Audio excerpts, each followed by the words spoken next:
A powerful businessman decides to force his son to marry a humble woman in an agreement that defies all expectations. The heir is reluctant, while the young single mother accepts the sacrifice, thinking about her daughter's future. The millionaire was shocked by what happened after the wedding. The opulent ballroom of the Blackwood mansion buzzed with the chatter of New York's elite. Crystal chandeliers cast a warm glow over the sea of designer gowns and tailored suits, while waiters weaved through the crowd with trays of champagne and hors d'oeuvres. To an outsider, it was a scene of unparalleled luxury and refinement, but for Alexander Blackwood, it was just another suffocating reminder of the gilded cage he called home. At 28, Alexander was the sole heir to the Blackwood empire, a sprawling conglomerate of tech companies and real estate holdings that had made his father, Richard Blackwood, one of the wealthiest men in America. Yet as he stood by the grand piano, nursing a glass of scotch, Alexander felt anything but privileged. His piercing blue eyes scanned the room, taking in the fake smiles and calculated gestures of the guests. He knew that behind every compliment and handshake lurked an agenda, a desire to curry favor with the Blackwood family. "Alex, there you are." His father's booming voice cut through the ambient noise, causing Alexander to stiffen involuntarily. Richard Blackwood approached, his imposing figure commanding attention from everyone in his vicinity. "I've been looking for you. Come, there's someone I want you to meet." Without waiting for a response, Richard clasped his son's shoulder, steering him towards a group of men in dark suits. Alexander allowed himself to be guided, years of conditioning kicking in as he plastered on a polite smile. He recognized most of the faces, board members, investors, and other captains of industry who orbited his father's world. "Gentlemen," Richard announced, "I believe you all know my son, Alexander. Alex, I'd like you to meet Mr. Zhao. He's just flown in from Shanghai to discuss a potential partnership with our tech division." Alexander extended his hand, reciting the pleasantries that had been drilled into him since childhood. As the conversation turned to market shares and profit margins, he felt his mind begin to wander. He'd heard variations of this discussion 1,000 times before, always with the same underlying message. One day, all of this would be his responsibility. The weight of that expectation pressed down on him, as tangible as the expensive watch on his wrist, a gift from his father on his last birthday, engraved with the words, "Time is money." Everything in Alexander's life seemed to revolve around the future his father had mapped out for him, a path that left no room for personal desires or individual growth. As the night wore on, Alexander found himself increasingly restless. He excused himself from yet another group of his father's associates and made his way to one of the balconies overlooking the sprawling gardens of the Blackwood estate. The cool night air was a welcome relief from the stifling atmosphere inside. Leaning against the ornate stone railing, Alexander loosened his tie and let out a deep sigh. The city lights twinkled in the distance, a reminder of the world that existed beyond the walls of his gilded prison. He couldn't help but wonder what it would be like to walk those streets anonymously, free from the burden of the Blackwood name and all it entailed. "Hiding from the vultures," a familiar voice interrupted his reverie. Alexander turned to see his best friend, Michael Chen, approaching with 2 glasses of champagne. "Mike," Alexander greeted him with a genuine smile, the first one he'd worn all evening. "I thought you weren't going to make it." Michael shrugged, handing one of the glasses to Alexander. "And missed the chance to watch you squirm under Daddy's watchful eye." "Not a chance." His tone was light, but there was concern in his eyes as he studied his friend's face. "Rough night?" Alexander took a long sip of champagne before answering. "Same as always. Dad's parading me around like a prized stallion, making sure everyone knows who the heir apparent is." "And how does the heir apparent feel about that?" Michael asked, leaning against the railing beside him. For a moment, Alexander was silent, staring out at the manicured grounds below. When he spoke, his voice was barely above a whisper. "Trapped. Suffocated. Like I'm playing a part in someone else's story." He turned to Michael, a hint of desperation in his eyes. "Is it crazy that sometimes I think about just walking away from all of this?" Michael's expression softened. "It's not crazy, Alex, but we both know your father would never let that happen. The great Richard Blackwood always gets what he wants, right?" Before Alexander could respond, the balcony doors swung open, and Richard Blackwood's imposing figure filled the doorway. "There you are, Alexander. I've been looking everywhere for you. Mr. Zhao is about to leave and it would be rude not to say goodbye. His gaze shifted to Michael and his tone cooled noticeably. Mr. Chen, I wasn't aware you had arrived. I trust you're enjoying the party. Michael straightened, his easy demeanor replaced by a more formal posture. Yes, sir. Thank you for the invitation. It's a lovely event as always. Richard nodded curtly before turning his attention back to his son. Alexander, come along. We have important matters to discuss after the guests leave. With a resigned nod, Alexander drained the last of his champagne and set the glass aside. He shot an apologetic look at Michael before following his father back into the ballroom. As they walked, Richard leaned in close, his voice low and stern. I expect you to be more attentive to our guests, Alexander. These connections are vital for the future of our company, your future. It's time you started taking your responsibilities more seriously. Alexander bit back the retort that sprang to his lips, instead mumbling a quiet, Yes, father. As they approached Mr. Zhao and his entourage, he slipped back into the role of the perfect heir, smiling and shaking hands as if his entire world wasn't slowly crumbling around him. The rest of the evening passed in a blur of forced smiles and rehearsed small talk. By the time the last guest had departed, Alexander felt drained, both physically and emotionally. He longed for the solitude of his penthouse apartment in the city, but he knew his father wouldn't let him leave without having their important discussion. As the staff began cleaning up, Richard beckoned Alexander to follow him to his study. The room was a testament to the Blackwood legacy, with its dark wood paneling, leather-bound books, and oil paintings of stern-faced ancestors. Richard took his seat behind the massive mahogany desk, gesturing for Alexander to sit across from him. Son, Richard began, his tone uncharacteristically hesitant, I've been thinking a lot about your future, about the future of our family and our company. Alexander tensed, bracing himself for another lecture about responsibility and legacy. But what his father said next would change the course of his life forever. I believe it's time for you to prove that you're ready to take on a real leadership role in the company, Richard continued. And to do that, I think it's time you settled down, got married, started a family of your own. Alexander blinked, caught off guard by the sudden shift in conversation. Married? Father, I'm not even seeing anyone right now. And with all due respect, I don't see how my marital status affects my ability to lead the company. Richard leaned back in his chair, a calculated look in his eyes that made Alexander's blood run cold. That's why I've taken the liberty of arranging a suitable match for you. It's time you learned the value of real life, Alexander. And I have just the scenario in mind to teach you that lesson. As his father began to outline his plan, Alexander felt the last vestiges of control over his own life slipping away. Little did he know this was just the beginning of a journey that would challenge everything he thought he knew about himself, his family, and the true meaning of success. The harsh fluorescent lights of the diner flickered, casting an unflattering glow over the worn linoleum floor and chipped formica tables. It was nearly midnight, and Olivia Martinez's feet ached as she wiped down the counter for what felt like the 100th time that day. The scent of grease and coffee clung to her uniform, a constant reminder of the long hours she'd put in. As she glanced at the clock, a wave of exhaustion washed over her. In just a few hours, she'd need to be up again to get her daughter Sophia ready for school before heading to her second job.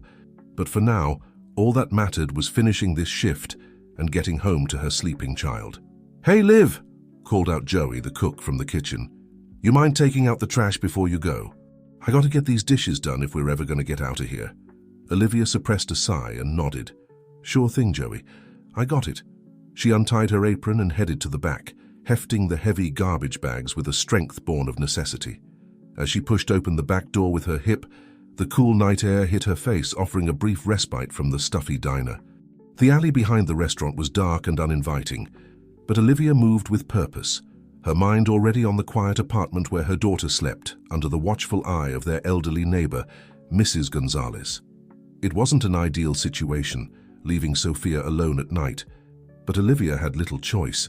Single motherhood didn't leave much room for perfect solutions. As she tossed the bags into the dumpster, a flyer taped to the wall caught her eye.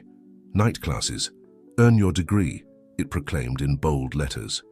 Olivia paused, her heart tightening with a familiar mix of longing and frustration.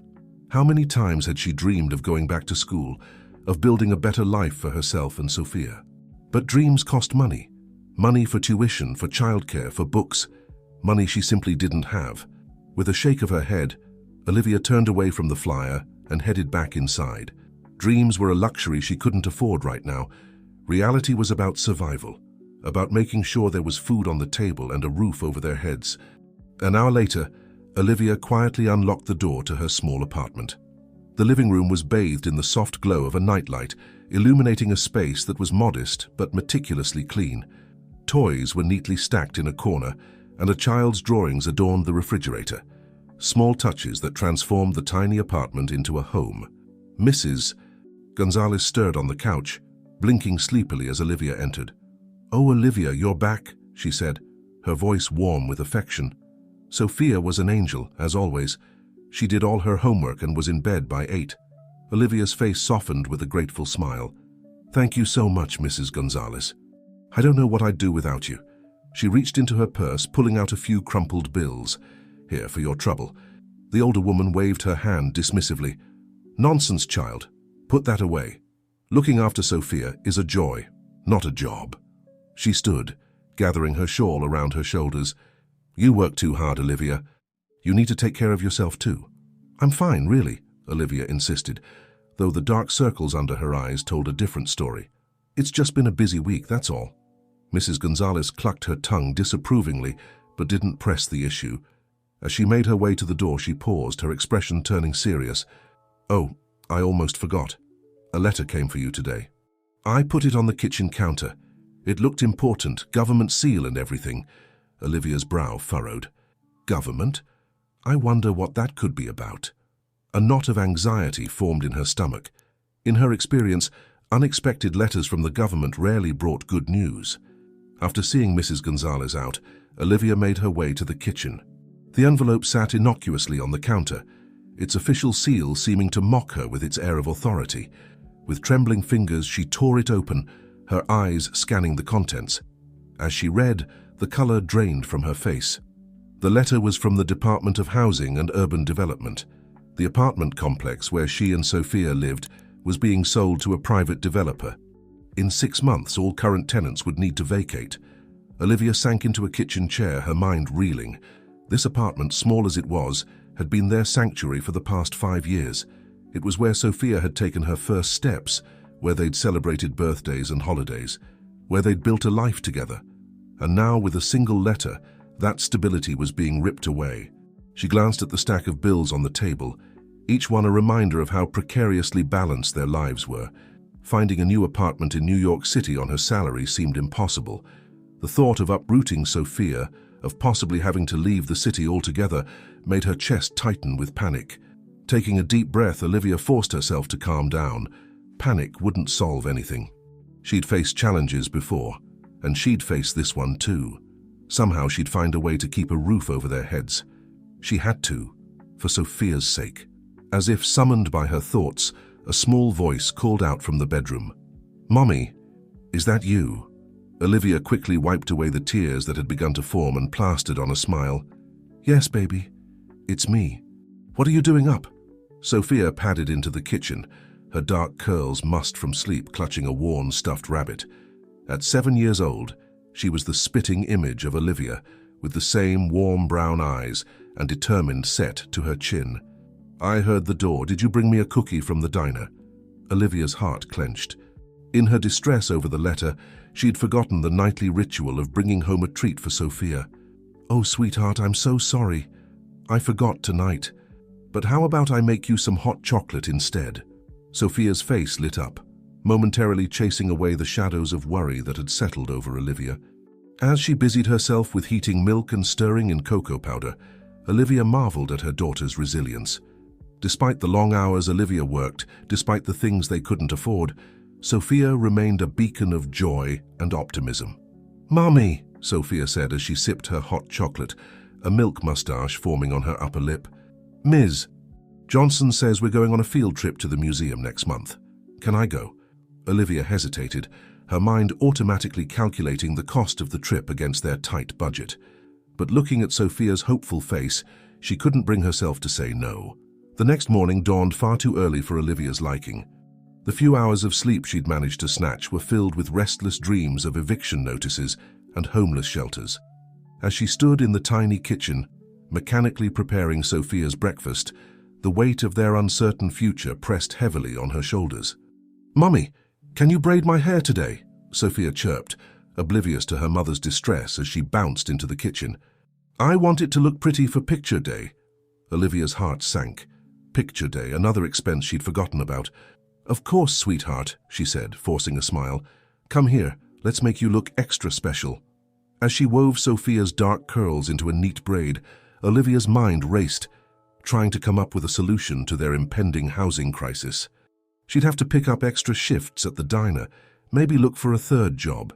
The thought made her bones ache with exhaustion, but what choice did she have? "There you go, princess," Olivia said, tying off the braid with a ribbon. "You look beautiful." Sophia beamed, twirling in front of the cracked mirror hanging on the wall. "Thanks, Mummy. You're the best." The pure joy in her daughter's face steeled Olivia's resolve. She would find a way to make this work. She had to. After dropping Sophia off at school, Olivia headed to her morning job at a local coffee shop. The place was already bustling with the pre-work crowd, the air thick with the scent of espresso and pastries. "Liv, thank God you're here," her co-worker Jess called out as soon as she walked in. "The machine's acting up again and we've got a line out the door." Olivia nodded, quickly tying on her apron and getting to work. She lost herself in the rhythm of taking orders and making drinks, grateful for the distraction from her worries. It wasn't until the morning rush died down that she allowed herself a moment to breathe. "Rough night?" Jess asked, eyeing the dark circles under Olivia's eyes. Olivia sighed, leaning against the counter. "You could say that. Got some bad news about my apartment. We're being evicted in 6 months." Jess's eyes widened. "Oh, Liv, I'm so sorry. That's terrible. What are you going to do?" "I don't know," Olivia admitted, the words tasting bitter in her mouth. "I've been trying to figure it out, but—" She trailed off, shaking her head. "I'll think of something. I have to." Before Jess could respond, the bell over the door chimed. Olivia straightened up, plastering on her customer service smile. "Welcome to the daily grind. What can I get for you today?" The man who had entered was clearly out of place in the modest coffee shop. His tailored suit probably cost more than Olivia made in a month, and his polished shoes gleamed under the fluorescent lights. But it was his eyes that caught Olivia's attention, sharp and calculating, taking in every detail of his surroundings. "Just a black coffee, please," he said, his voice smooth and cultured. As Olivia rang up his order, the man's gaze settled on her, a hint of curiosity in his expression. "Pardon me, but are you Olivia Martinez?" Olivia froze, her hand hovering over the register. "Yes, that's me. Do I know you?" The man smiled, but it didn't reach his eyes. "No, we haven't had the pleasure of meeting before. My name is Richard Blackwood. I was hoping we might have a word in private. It's a matter of some importance." Olivia's mind raced. The name Blackwood was familiar. She'd seen it in the news, associated with one of the biggest companies in the city. What could someone like that possibly want with her? "I'm working right now," she said cautiously. "I can't just leave." Richard Blackwood waved a hand dismissively. "I'm sure your manager would be happy to give you a short break. This won't take long and it could be very beneficial for you." Olivia glanced at Jess, who nodded encouragingly, clearly intrigued by the mysterious visitor. With a sigh, Olivia untied her apron. "All right, Mr. Blackwood. I can spare a few minutes." They settled at a small table in the corner of the shop, away from prying ears. Richard Blackwood took a sip of his coffee before speaking, his gaze never leaving Olivia's face. "Ms. Martinez, I'll be direct. I have a proposition for you, one that could solve all your financial problems and secure a bright future for your daughter." Olivia's back stiffened. "How do you know about my daughter?" "I make it my business to know things, Ms. Martinez. I know about your 2 jobs, your struggle to make ends meet. I know about the eviction notice you received yesterday." A chill ran down Olivia's spine. "What is this? Are you threatening me?" Richard Blackwood held up a hand, his expression softening slightly. "Not at all. I'm offering you an opportunity. A chance to give your daughter the life you've always dreamed of for her." Despite her misgivings, Olivia found herself leaning in. "I'm listening." "It's quite simple, really," Richard continued. "I want you to marry my son, Alexander." For a moment, Olivia was sure she had misheard. Excuse me? You heard correctly. I'm proposing an arranged marriage between you and my son. In return, you and your daughter will want for nothing.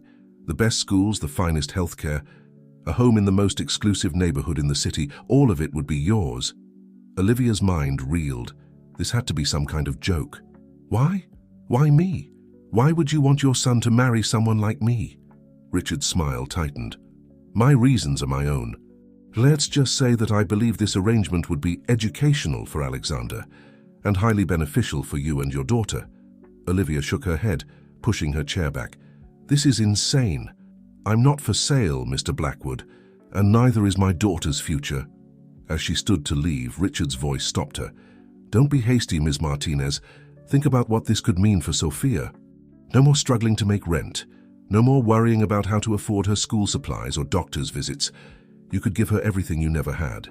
Olivia hesitated, her resolve wavering. The thought of Sophia, of the life she could provide for her daughter, was tempting. But at what cost? I'll give you some time to think it over, Richard said, sliding a business card across the table. Call me when you're ready to discuss the details. But don't wait too long, an opportunity like this won't come again. As Richard Blackwood walked out of the coffee shop, Olivia sank back into her chair, her head spinning. The business card seemed to burn in her hand, a symbol of an impossible choice. Could she really consider such an outrageous proposal? The thought of marrying a stranger, of becoming part of the world of the ultra-wealthy, was terrifying. But as she thought of Sophia, of the eviction notice waiting at home, of the constant struggle just to keep their heads above water, a small voice in the back of her mind whispered, "Can you afford not to?" Alexander Blackwood stared out the floor-to-ceiling windows of his penthouse apartment, the New York skyline spread out before him like a glittering carpet. In one hand he held a glass of scotch, in the other, his father's latest ultimatum. The words on the paper seemed to mock him, each sentence another link in the chain his father was forging around his life. "A wife," he muttered, tossing back the remainder of his drink. He can't be serious. But Alexander knew better. Richard Blackwood was always serious, especially when it came to controlling his son's life. This latest scheme, an arranged marriage to some unknown woman, was just another move in the elaborate chess game his father seemed determined to play. With a frustrated growl, Alexander crumpled the paper and threw it across the room. It bounced off an abstract painting worth more than most people made in a year, a stark reminder of the gilded cage he lived in. A soft knock at the door interrupted his brooding. "Mr. Blackwood," his assistant's voice called out, "your father is on line 1. He says it's urgent." Alexander closed his eyes, taking a deep breath to compose himself. "Thank you, Sarah. I'll take it in here." Steeling himself, he picked up the phone. "Father," he said, his voice carefully neutral. "Alexander," Richard's voice boomed through the speaker. "I trust you've had time to consider my proposal." "Proposal?" Alexander scoffed. "You mean your latest attempt to micromanage my life?" "Yes, I've read it. And the answer is no." There was a pause on the other end of the line, and Alexander could almost see his father's face hardening into the stern mask he wore whenever he was displeased. "This isn't a request, Alexander. It's time you learned what it means to have real responsibilities, to care for someone other than yourself." "By marrying a complete stranger?" Alexander shot back. "How is that supposed to teach me anything?"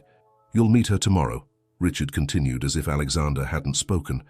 "I've arranged a dinner at Le Bernardin. 8 o'clock sharp. Don't be late." Before Alexander could protest further, the line went dead. He stared at the phone in disbelief, anger bubbling up inside him. How dare his father try to orchestrate his life like this? He was a grown man, not some pawn to be moved around at will. For a wild moment, Alexander considered not showing up to the dinner, defying his father's orders outright. But he knew it would be futile. Richard Blackwood always got what he wanted, one way or another. With a resigned sigh, Alexander poured himself another drink. Tomorrow would be interesting, to say the least. The next evening found Alexander seated at a secluded table in Le Bernardin, one of New York's most exclusive restaurants. The soft lighting and hushed conversations of other diners did little to soothe his frayed nerves. He checked his watch for the third time in as many minutes, wondering if this mystery woman would even show up. Just as he was considering making his escape, a figure approached the table. Alexander looked up, and for a moment, all thoughts of rebellion fled his mind. Olivia Martinez stood before him, looking as uncomfortable as he felt. She wore a simple black dress that spoke of borrowed finery, her dark hair pulled back in an elegant twist. But it was her eyes that caught Alexander's attention, warm brown orbs filled with a mixture of determination and uncertainty. "Mr. Blackwood," she said, her voice softer than he'd expected. "I'm Olivia Martinez." Alexander stood, his ingrained manners taking over. "Please call me Alexander," he said, gesturing to the chair across from him. "I suppose we should dispense with formalities given the unusual circumstances." Olivia nodded, taking her seat with a grace that belied her obvious discomfort. "This is certainly not how I imagined spending my evening," she admitted, a hint of humor in her tone. Despite himself, Alexander felt a smile tugging at his lips. "I think we can agree on that," he said, signaling the waiter. "Shall we order some wine? I have a feeling we're both going to need it." As they perused the menus, an awkward silence settled over the table. Alexander found himself stealing glances at Olivia, trying to reconcile this real woman with the faceless pawn he'd imagined in his father's game. "So," he said finally after they'd placed their orders, "I suppose we should address the elephant in the room. My father's ridiculous proposal." Olivia's fingers tightened around her water glass. "Mr. Blackwood, Alexander, I want you to know that I didn't seek this out. Your father approached me out of the blue with this arrangement." "I believe you," Alexander said, surprising himself with his sincerity. "My father has a talent for blindsiding people. I'm sorry you've been dragged into his machinations." Olivia's shoulders relaxed slightly at his words. "Can I ask you something?" At Alexander's nod, she continued, "Why is your father so set on this? On you getting married?" Alexander let out a humorless laugh. "Control," he said simply. "It's always about control with him. He thinks by forcing me into this marriage, he can mold me into the perfect heir he's always wanted." "And what do you want?" Olivia asked, her gaze direct and unflinching. The question caught Alexander off guard. When was the last time anyone had asked him that? I'm not sure," he admitted. "I've spent so long trying to live up to my father's expectations that I'm not sure I know who I am without them."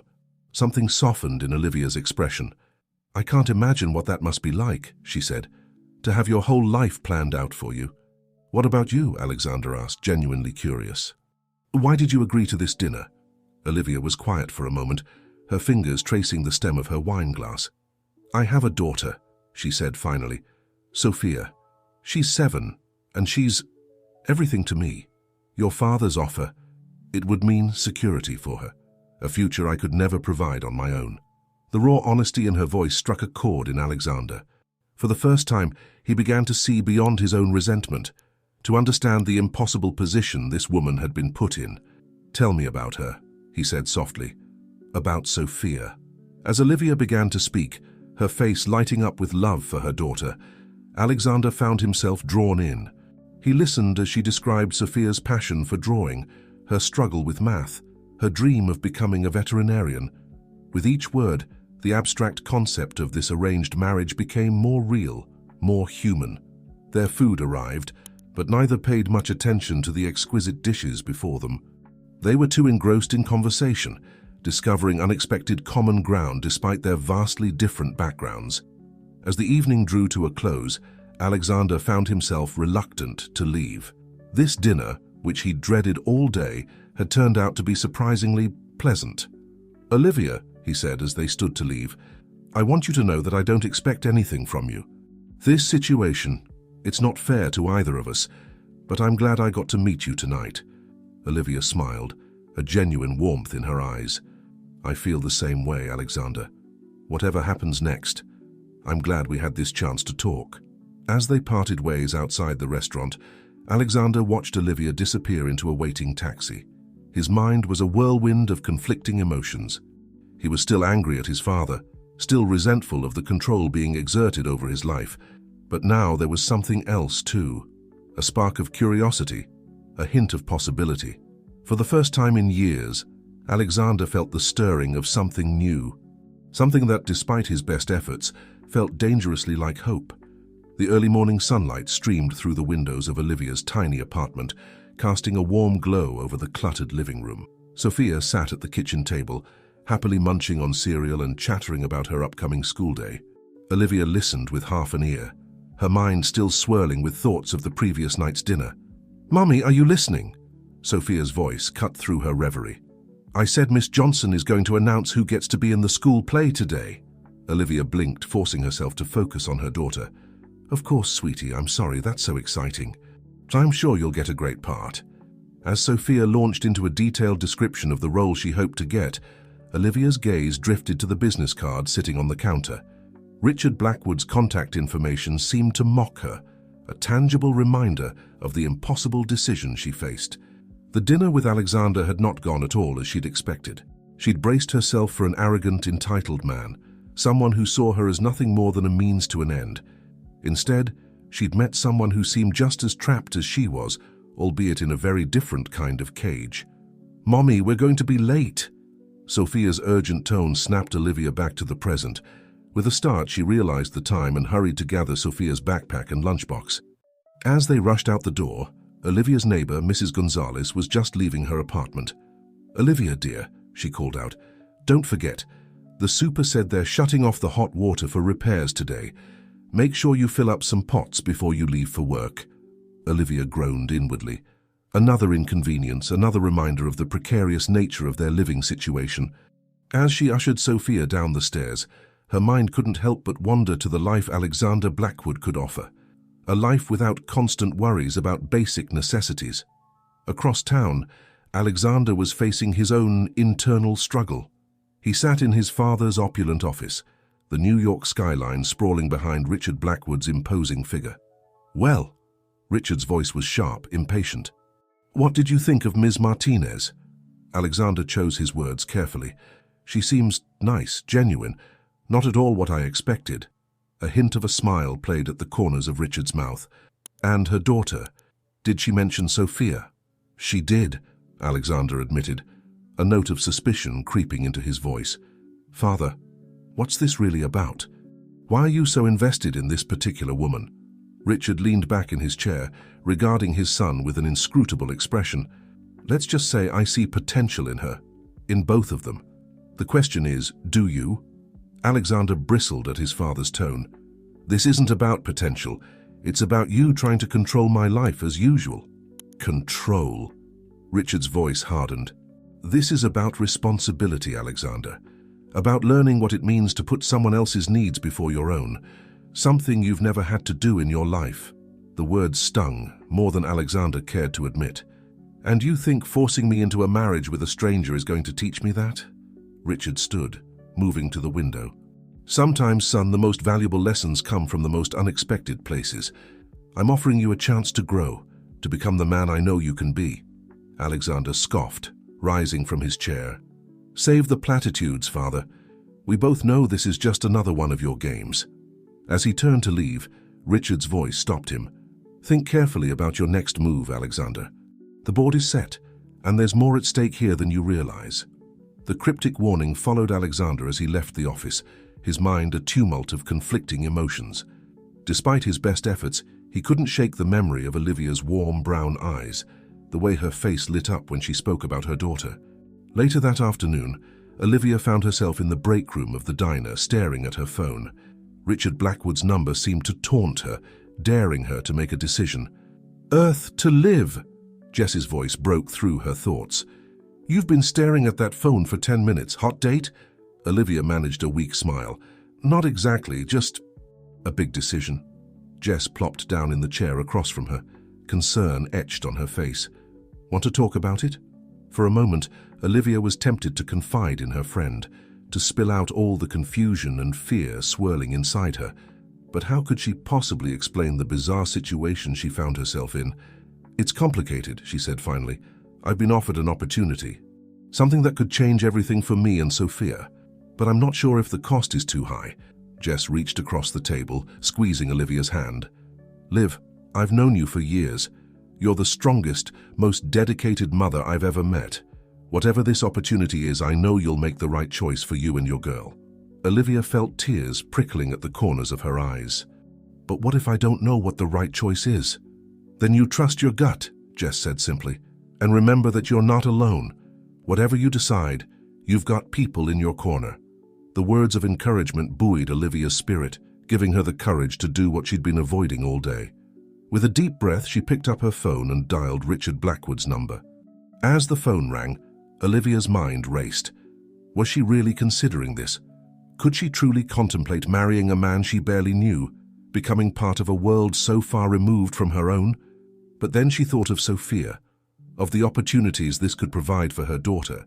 A good education, financial security, a chance at a life Olivia had only dreamed of giving her. "Mr. Blackwood's office," a crisp voice answered. "How may I direct your call?" Olivia swallowed hard, her voice barely above a whisper as she replied, "This is Olivia Martinez.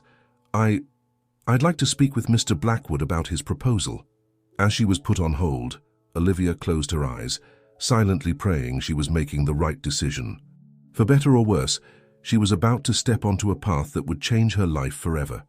Across the city, Alexander found himself standing outside a small elementary school, watching as children poured out of the building, their excited voices filling the air. He wasn't entirely sure what had driven him here, but something about his conversation with Olivia the night before had struck a chord. As he scanned the crowd of children, a small figure caught his eye. A little girl with dark curls clutching a colorful backpack, her face lit up with a smile that was achingly familiar. Sophia.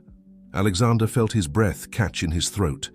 This was Olivia's daughter, the child at the center of this whole bizarre situation. As he watched her skip down the steps, chatting animatedly with a friend, he was struck by a sudden overwhelming realization. This wasn't just about him anymore. It wasn't even just about Olivia.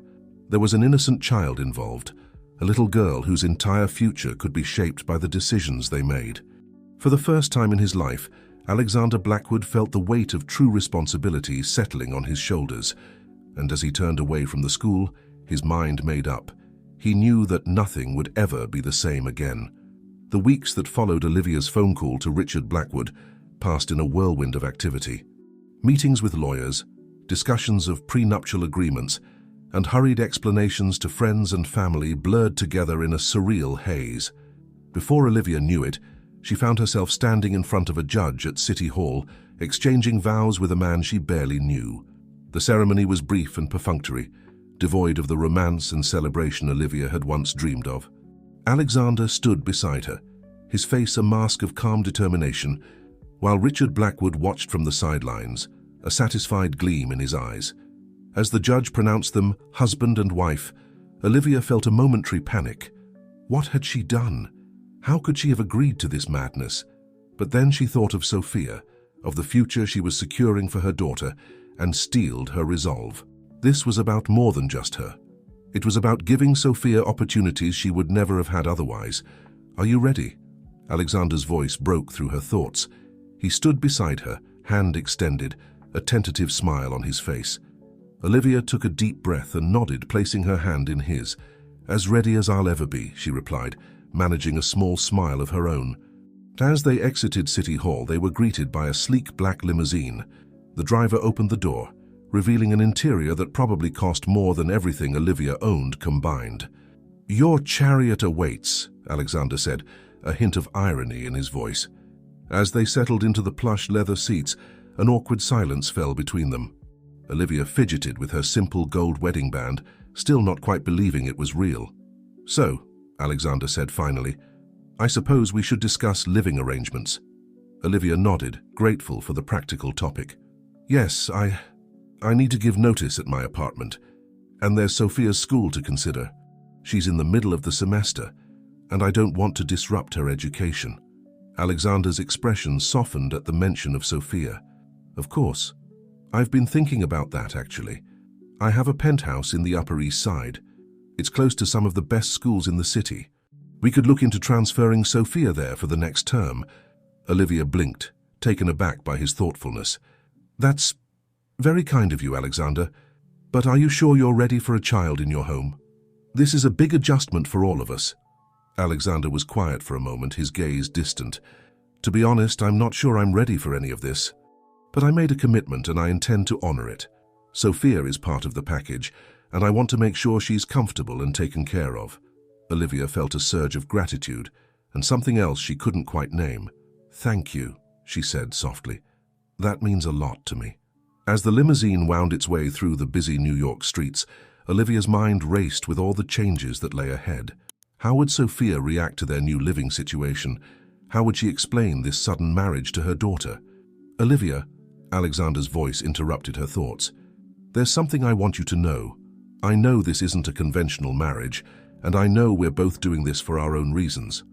But I want you to understand that I take this commitment seriously. I'll do my best to be a good partner to you and a good stepfather to Sophia." Olivia felt tears pricking at the corners of her eyes. "I appreciate that, Alexander, and I want you to know that I'm committed to making this work too, for all our sakes." The limousine pulled up in front of a towering apartment building, all glass and steel reaching towards the sky. As they stepped out onto the sidewalk, Olivia couldn't help but feel overwhelmed by the grandeur of it all. "Welcome home," Alexander said, a hint of nervousness in his voice. As they rode the elevator to the penthouse, Olivia's heart raced. This was it, the beginning of her new life, a life she never could have imagined just a few short weeks ago. The elevator doors opened directly into the penthouse, revealing a space that took Olivia's breath away.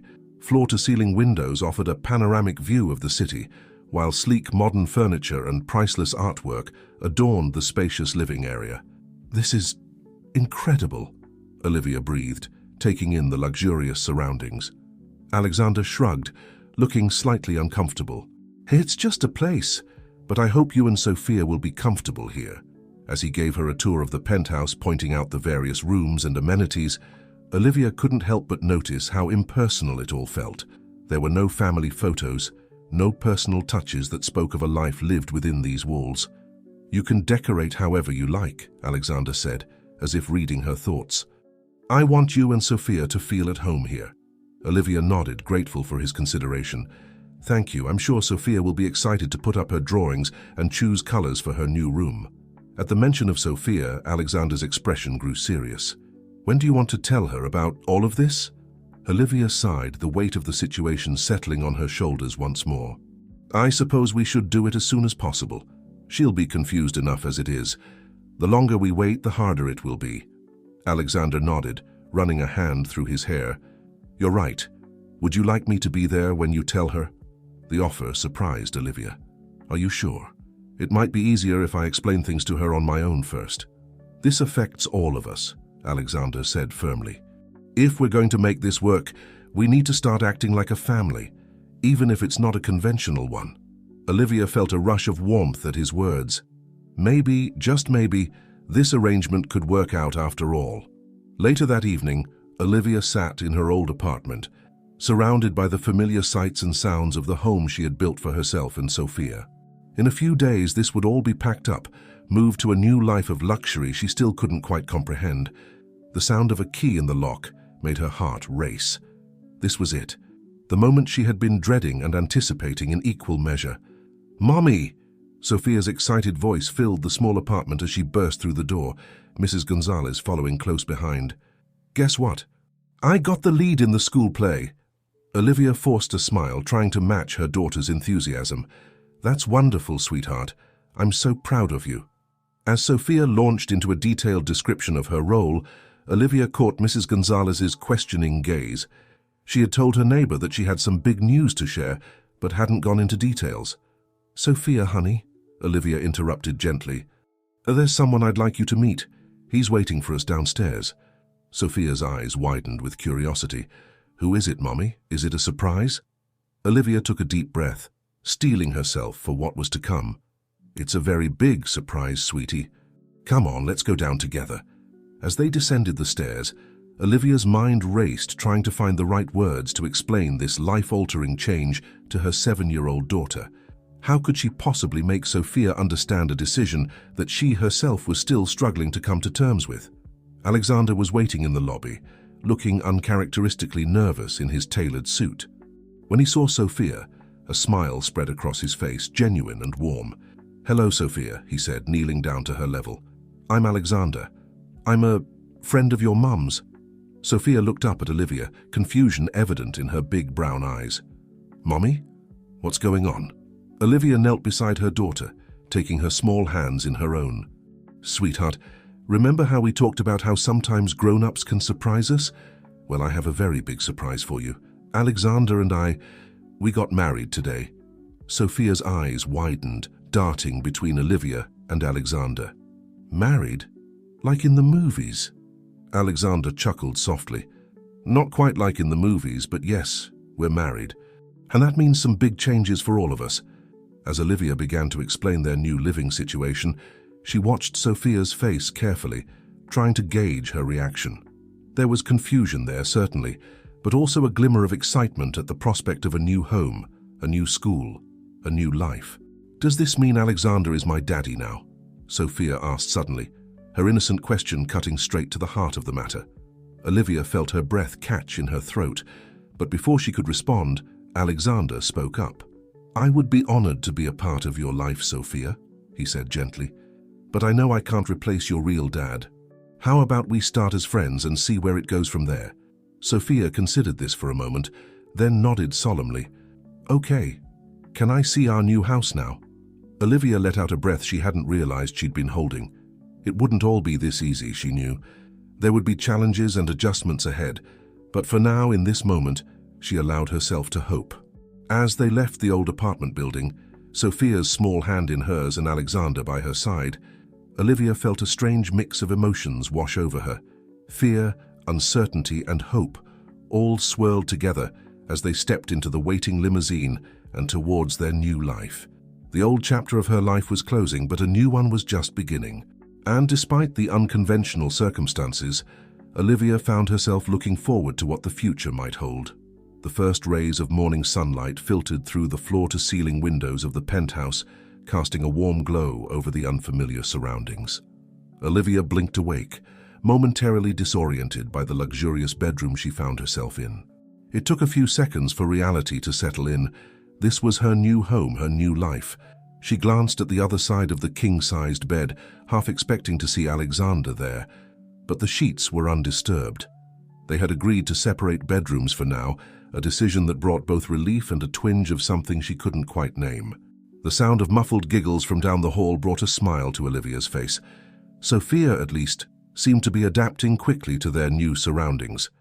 The little girl had been wide-eyed with wonder as they'd explored the penthouse the night before, exclaiming over every new discovery. Wrapping herself in a plush robe that probably cost more than her old month's rent, Olivia padded down the hallway. She paused outside Sophia's new room, listening to the animated chatter coming from within. And then the princess realized she didn't need the prince to save her because she was strong all on her own. Olivia's heart swelled at the sound of her daughter's voice, so full of imagination and joy.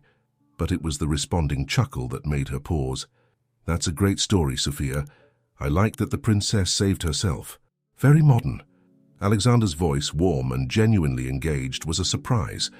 Olivia peered around the doorframe to see her new husband sitting cross-legged on the floor of Sophia's room, surrounded by stuffed animals and halfway through what appeared to be an elaborate tea party. "Mommy!"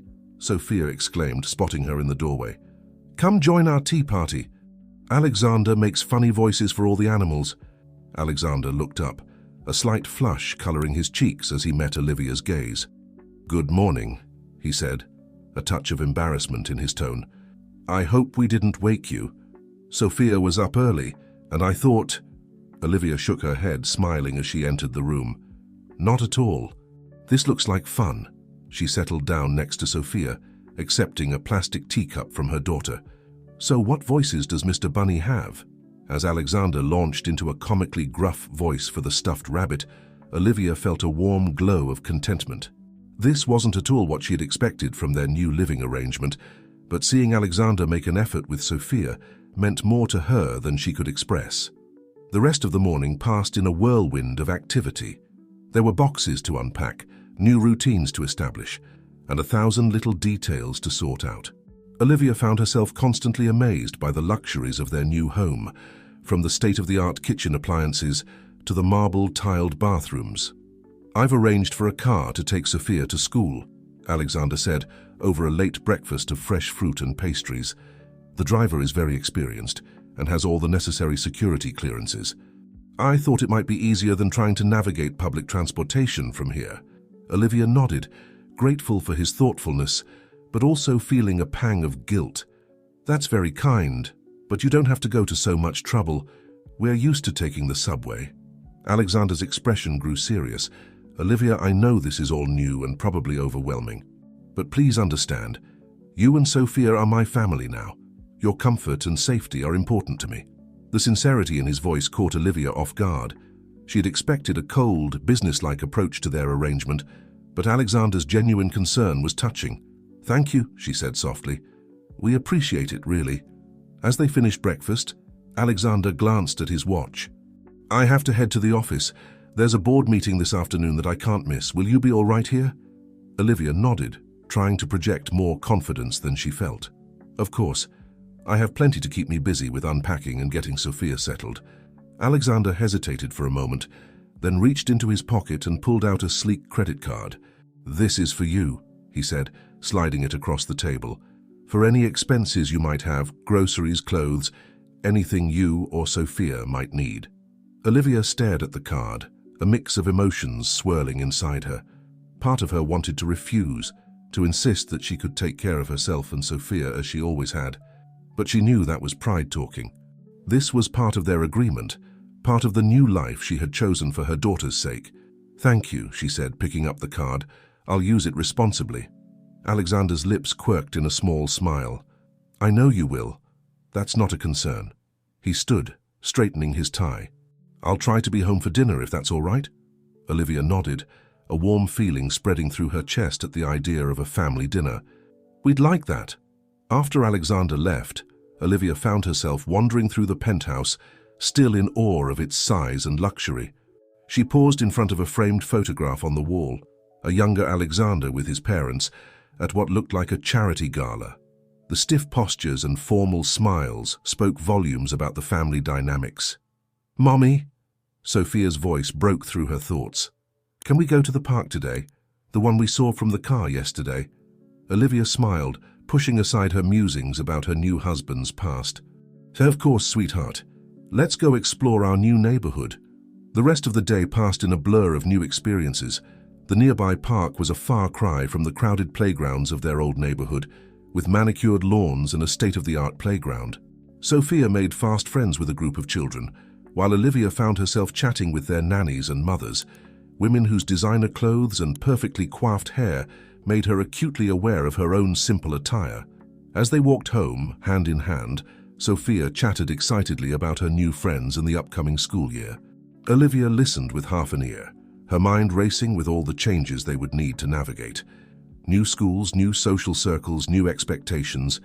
It was all a bit overwhelming. Back at the penthouse, Olivia busied herself with preparing dinner. She had insisted on cooking herself, despite Alexander's offer to hire a chef. The familiar routine of chopping vegetables and stirring pots was soothing, a small piece of normalcy in their new, extraordinary circumstances. The sound of the elevator arriving announced Alexander's return. Olivia felt a flutter of nerves as she heard his footsteps approaching the kitchen. Something smells wonderful, he said, appearing in the doorway. He had loosened his tie and rolled up his sleeves, looking more relaxed than she had seen him yet. It's just a simple pasta dish, Olivia said, suddenly self-conscious. I hope that's okay. Alexander's smile was warm and genuine. It's perfect. Can I help with anything? Soon they fell into an easy rhythm with Alexander setting the table while Olivia finished the meal. Sophia bounded in, excited to share her day's adventures with her new stepfather. As they sat down to eat, Olivia was struck by how normal it all felt. The conversation flowed easily, with Sophia dominating much of it with her enthusiastic recounting of their park adventure. Alexander listened attentively, asking questions and seeming genuinely interested in the little girl's experiences. I was thinking, Alexander said as they were finishing up, if you're both free this weekend, maybe we could take a trip to the Bronx Zoo. I haven't been since I was a kid, but I remember loving it. Sophia's eyes lit up. Really? Can we see the penguins? And the lions? Alexander chuckled. We can see all the animals you want. Olivia felt a lump form in her throat as she watched the interaction. This wasn't at all what she had expected when she agreed to this arrangement. She had prepared herself for cold politeness, for going through the motions of family life. But the warmth and genuine effort Alexander was putting in caught her completely off guard.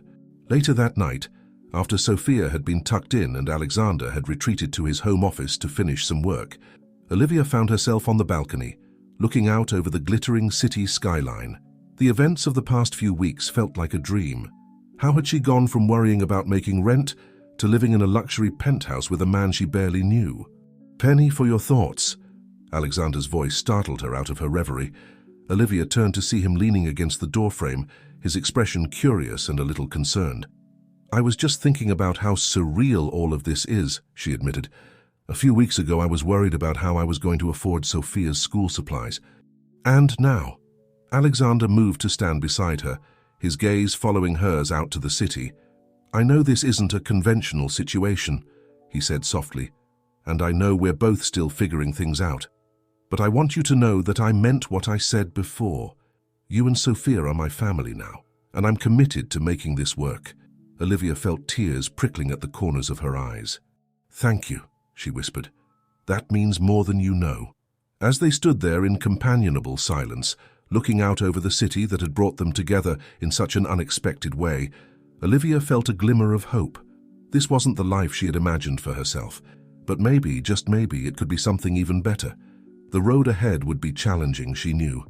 There were still so many unknowns, so many potential pitfalls, but for the first time since this whirlwind began, Olivia felt truly optimistic about the future. Whatever came next, they would face it together, as a family. The sleek boardroom of Blackwood Enterprises buzzed with the low murmur of conversation as executives in tailored suits shuffled papers and checked their phones. Alexander Blackwood sat at the head of the long table, his father Richard occupying the seat to his right. To an outsider, it was a picture of corporate success and family legacy. But as Alexander half listened to the CFO's droning report on quarterly earnings, his mind was elsewhere. He found himself thinking about the drawing Sophia had proudly presented to him that morning, a colorful depiction of their planned trip to the zoo, complete with a stick figure Alexander holding hands with Sophia and Olivia. "Alexander," his father's sharp voice cut through his reverie. "Do you have any thoughts on the proposed acquisition?" Alexander blinked, quickly refocusing on the matter at hand. "Yes, of course," he said smoothly, years of boardroom training kicking in. "While the numbers look promising, I think we need to consider the potential impact on our existing supply chain. Perhaps a more thorough analysis of the long-term implications would be prudent." Richard nodded approvingly, but Alexander caught the slight narrowing of his father's eyes. He knew that look. It meant a private conversation was in his future. Sure enough, as the meeting adjourned and executives filed out of the room, Richard placed a hand on Alexander's shoulder. "A word in my office, son." As they settled into the opulent corner office with its sweeping views of the city, Richard fixed Alexander with a penetrating stare. "You seemed distracted today. Is everything all right?" Alexander hesitated, unsure how to explain the tumult of emotions he'd been experiencing lately. "Everything's fine, Father. Just adjusting to the new living arrangements, that's all." Richard's expression softened slightly. "Ah, yes. How are things with Ms. Martinez and her daughter? Any issues I should be aware of?" The protective surge Alexander felt at the mention of Olivia and Sophia caught him off guard. "No issues," he said firmly. "They're settling in well. Olivia she's not what I expected." A knowing smile played at the corners of Richard's mouth. "Oh? And what did you expect?" Alexander shrugged, uncomfortable with the direction of the conversation. "I'm not sure. Someone after my money, I suppose. But she's different, genuine. And Sophia is a wonderful child. I'm glad to hear it," Richard said, leaning back in his chair. "But remember, Alexander, this arrangement has a purpose. Don't lose sight of why we're doing this." The words hit Alexander like a splash of cold water, reminding him of the calculated nature of his marriage. "And what purpose is that, exactly?" he found himself asking, a hint of challenge in his voice. "You still haven't fully explained your motives in all this." Richard's expression hardened. "My motives are to secure the future of this company, your future. This experience is meant to teach you about responsibility, about thinking beyond yourself. The sooner you embrace that lesson, the better." As Alexander left his father's office, he felt a familiar mix of frustration and resentment bubbling up inside him. But there was something else too. a growing certainty that the lesson his father intended was having unintended consequences. Later that afternoon, Alexander found himself in a part of the city he rarely visited, the neighborhood where Olivia and Sophia had lived before their marriage. He had left the office early, telling his assistant he had a personal matter to attend to. In truth, he wasn't entirely sure why he was here. As he walked the bustling streets, taking in the small bodegas, crowded apartment buildings, and lively community gardens, Alexander felt like he was seeing a whole different world. This was so far removed from the sleek, sanitized version of New York he was used to. A colorful mural caught his eye, a vibrant depiction of diverse faces coming together to form a heart. The words, "Community is family," were painted across the top in bold letters. Alexander found himself staring at it, struck by the raw emotion and sense of connection it conveyed. "It's beautiful, isn't it?" a voice beside him said. Alexander turned to see an elderly woman smiling up at him. "The local kids painted that last summer.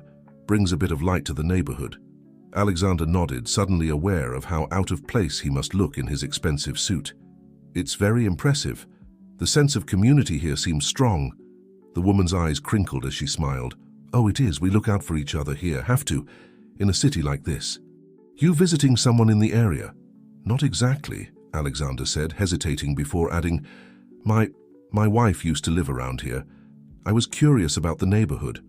"Oh, how lovely," the woman said.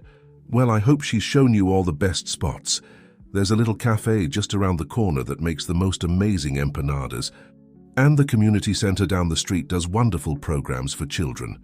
As the woman chatted, pointing out various landmarks and sharing neighborhood stories, Alexander felt a strange ache in his chest. This was the world Olivia and Sophia had come from, a world of tight-knit communities, of people supporting each other through hard times. It was so different from the cold, competitive environment he'd grown up in. Thanking the woman for her time, Alexander continued his walk, his mind whirling with new perspectives. He found himself noticing things he might have overlooked before. The laughter of children playing in a small park, the warm greetings exchanged between neighbors, the sense of life and vibrancy that seemed to pulse through the streets. As he passed a small bookstore, a display in the window caught his eye. It was a collection of children's books, colorfully illustrated stories about families of all kinds. Without really thinking about it, Alexander went inside and purchased several, including one about a little girl adjusting to life with a new stepfather. By the time he headed home, Alexander's arms were full of purchases, not just the books, but also a set of art supplies he thought Sophia might like, and a beautiful hand-woven shawl he'd found in a small boutique that reminded him of Olivia. As the elevator doors opened into the penthouse, Alexander was greeted by the sound of laughter and the smell of something delicious cooking.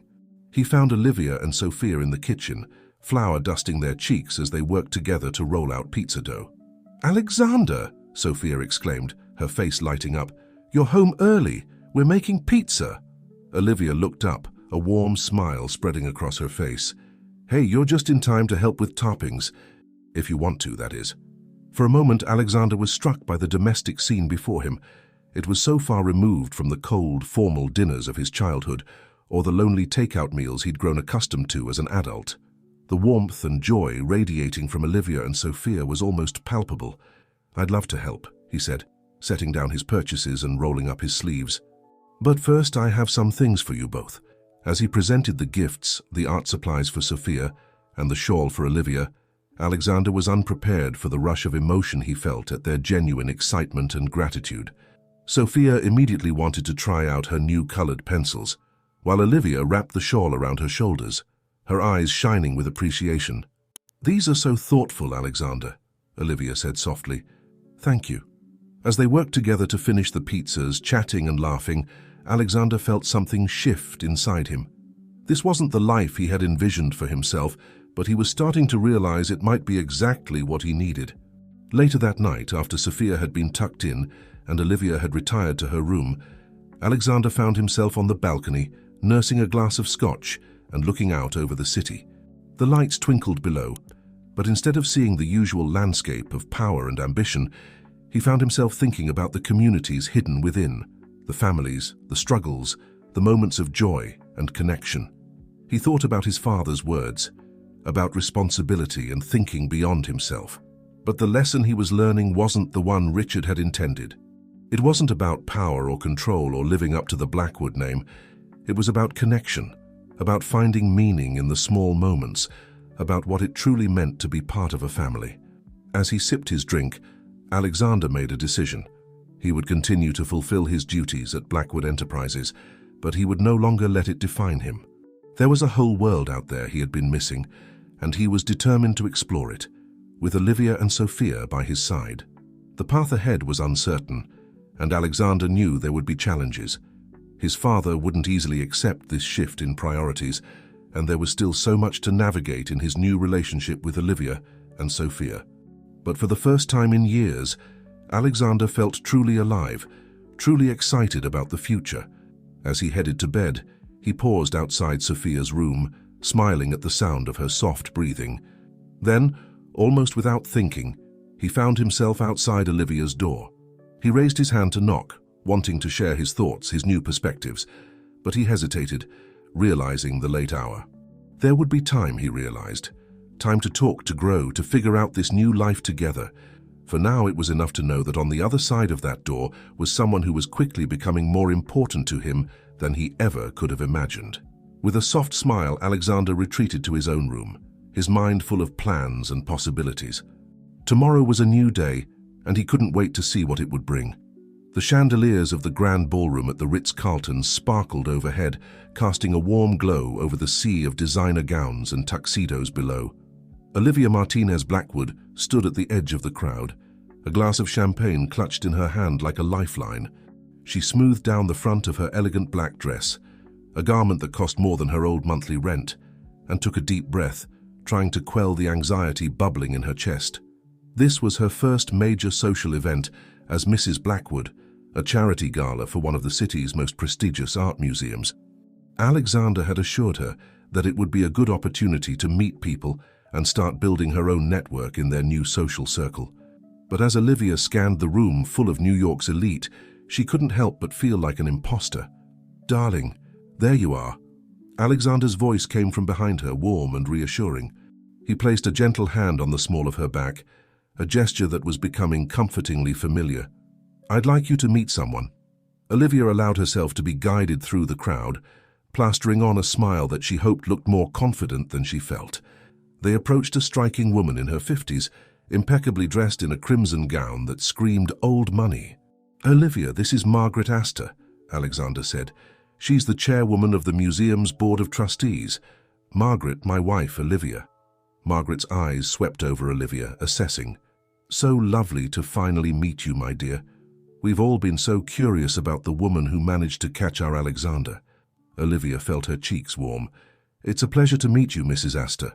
The museum is doing wonderful work. I was particularly moved by the new exhibit on immigrant artists."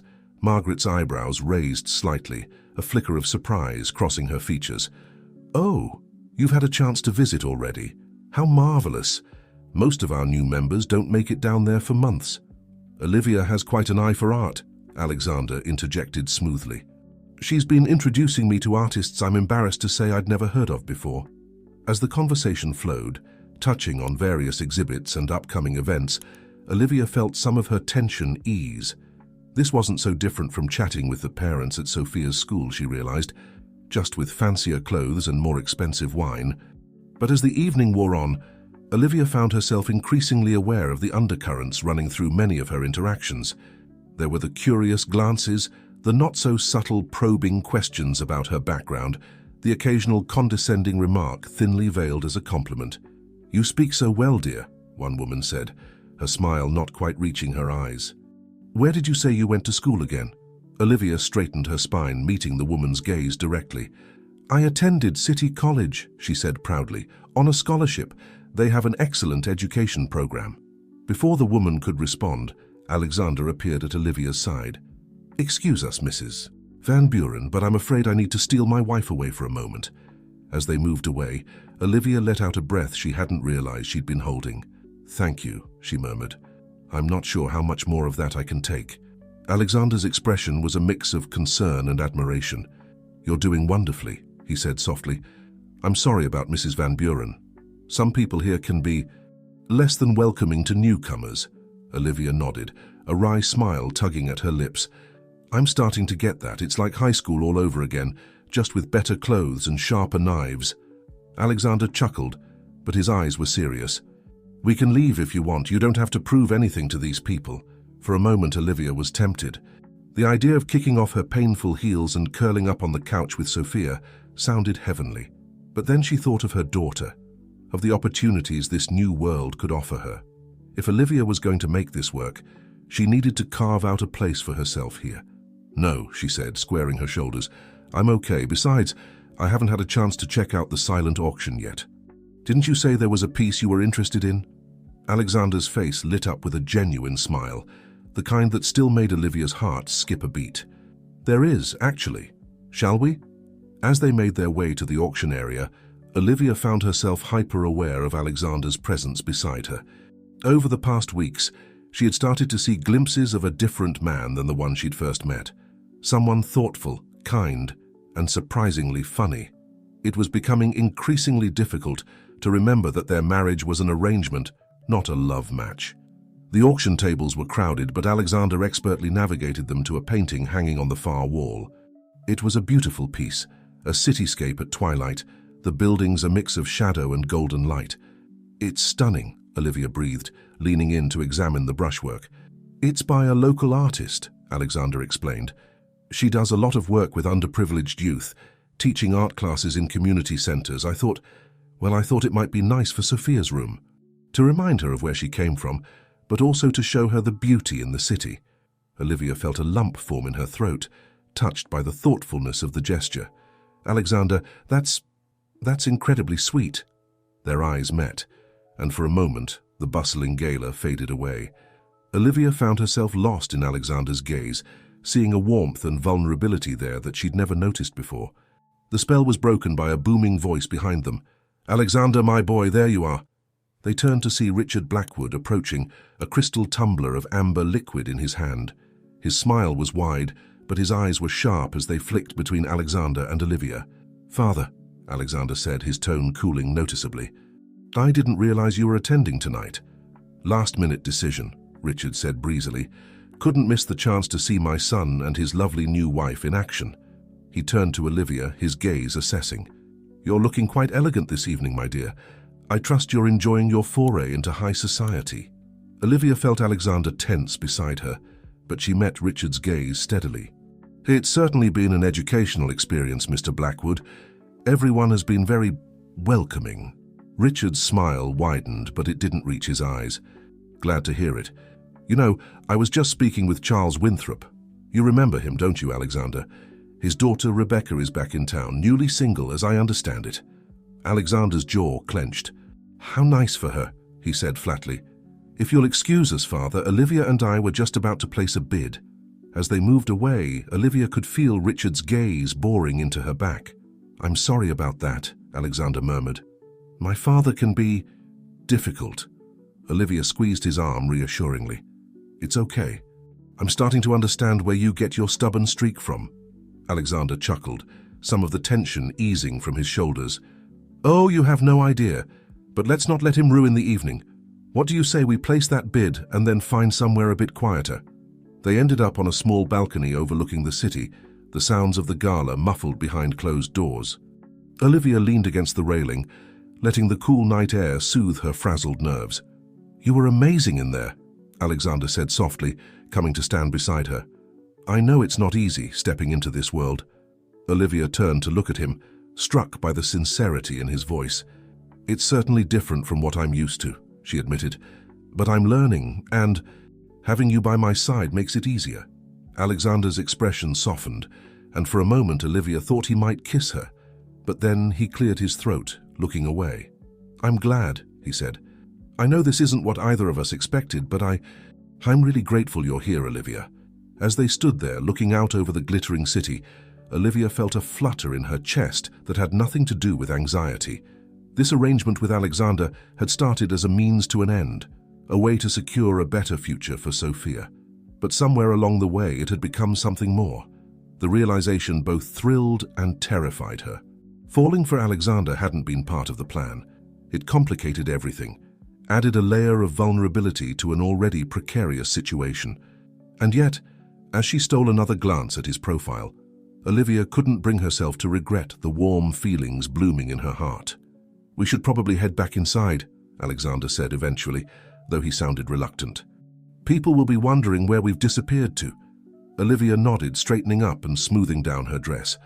As they turned to go, Alexander caught her hand, giving it a gentle squeeze. "Whatever happens in there," he said softly, "just remember, you belong here, Olivia. Not because of me or my name, but because of who you are. Don't let anyone make you feel otherwise." Touched by his words, Olivia felt a surge of confidence. She may not have been born into this world of wealth and privilege, but she was determined to carve out a place for herself and Sophia. And with Alexander by her side, she was starting to believe that anything was possible. As they re-entered the ballroom, heads turning to watch their entrance, Olivia held her head high. She may have started the evening feeling like an imposter, but she would end it on her own terms. This was her life now, for better or worse, and she was ready to embrace it, challenges, complications and all. The sleek conference room on the top floor of Blackwood Enterprises hummed with tension.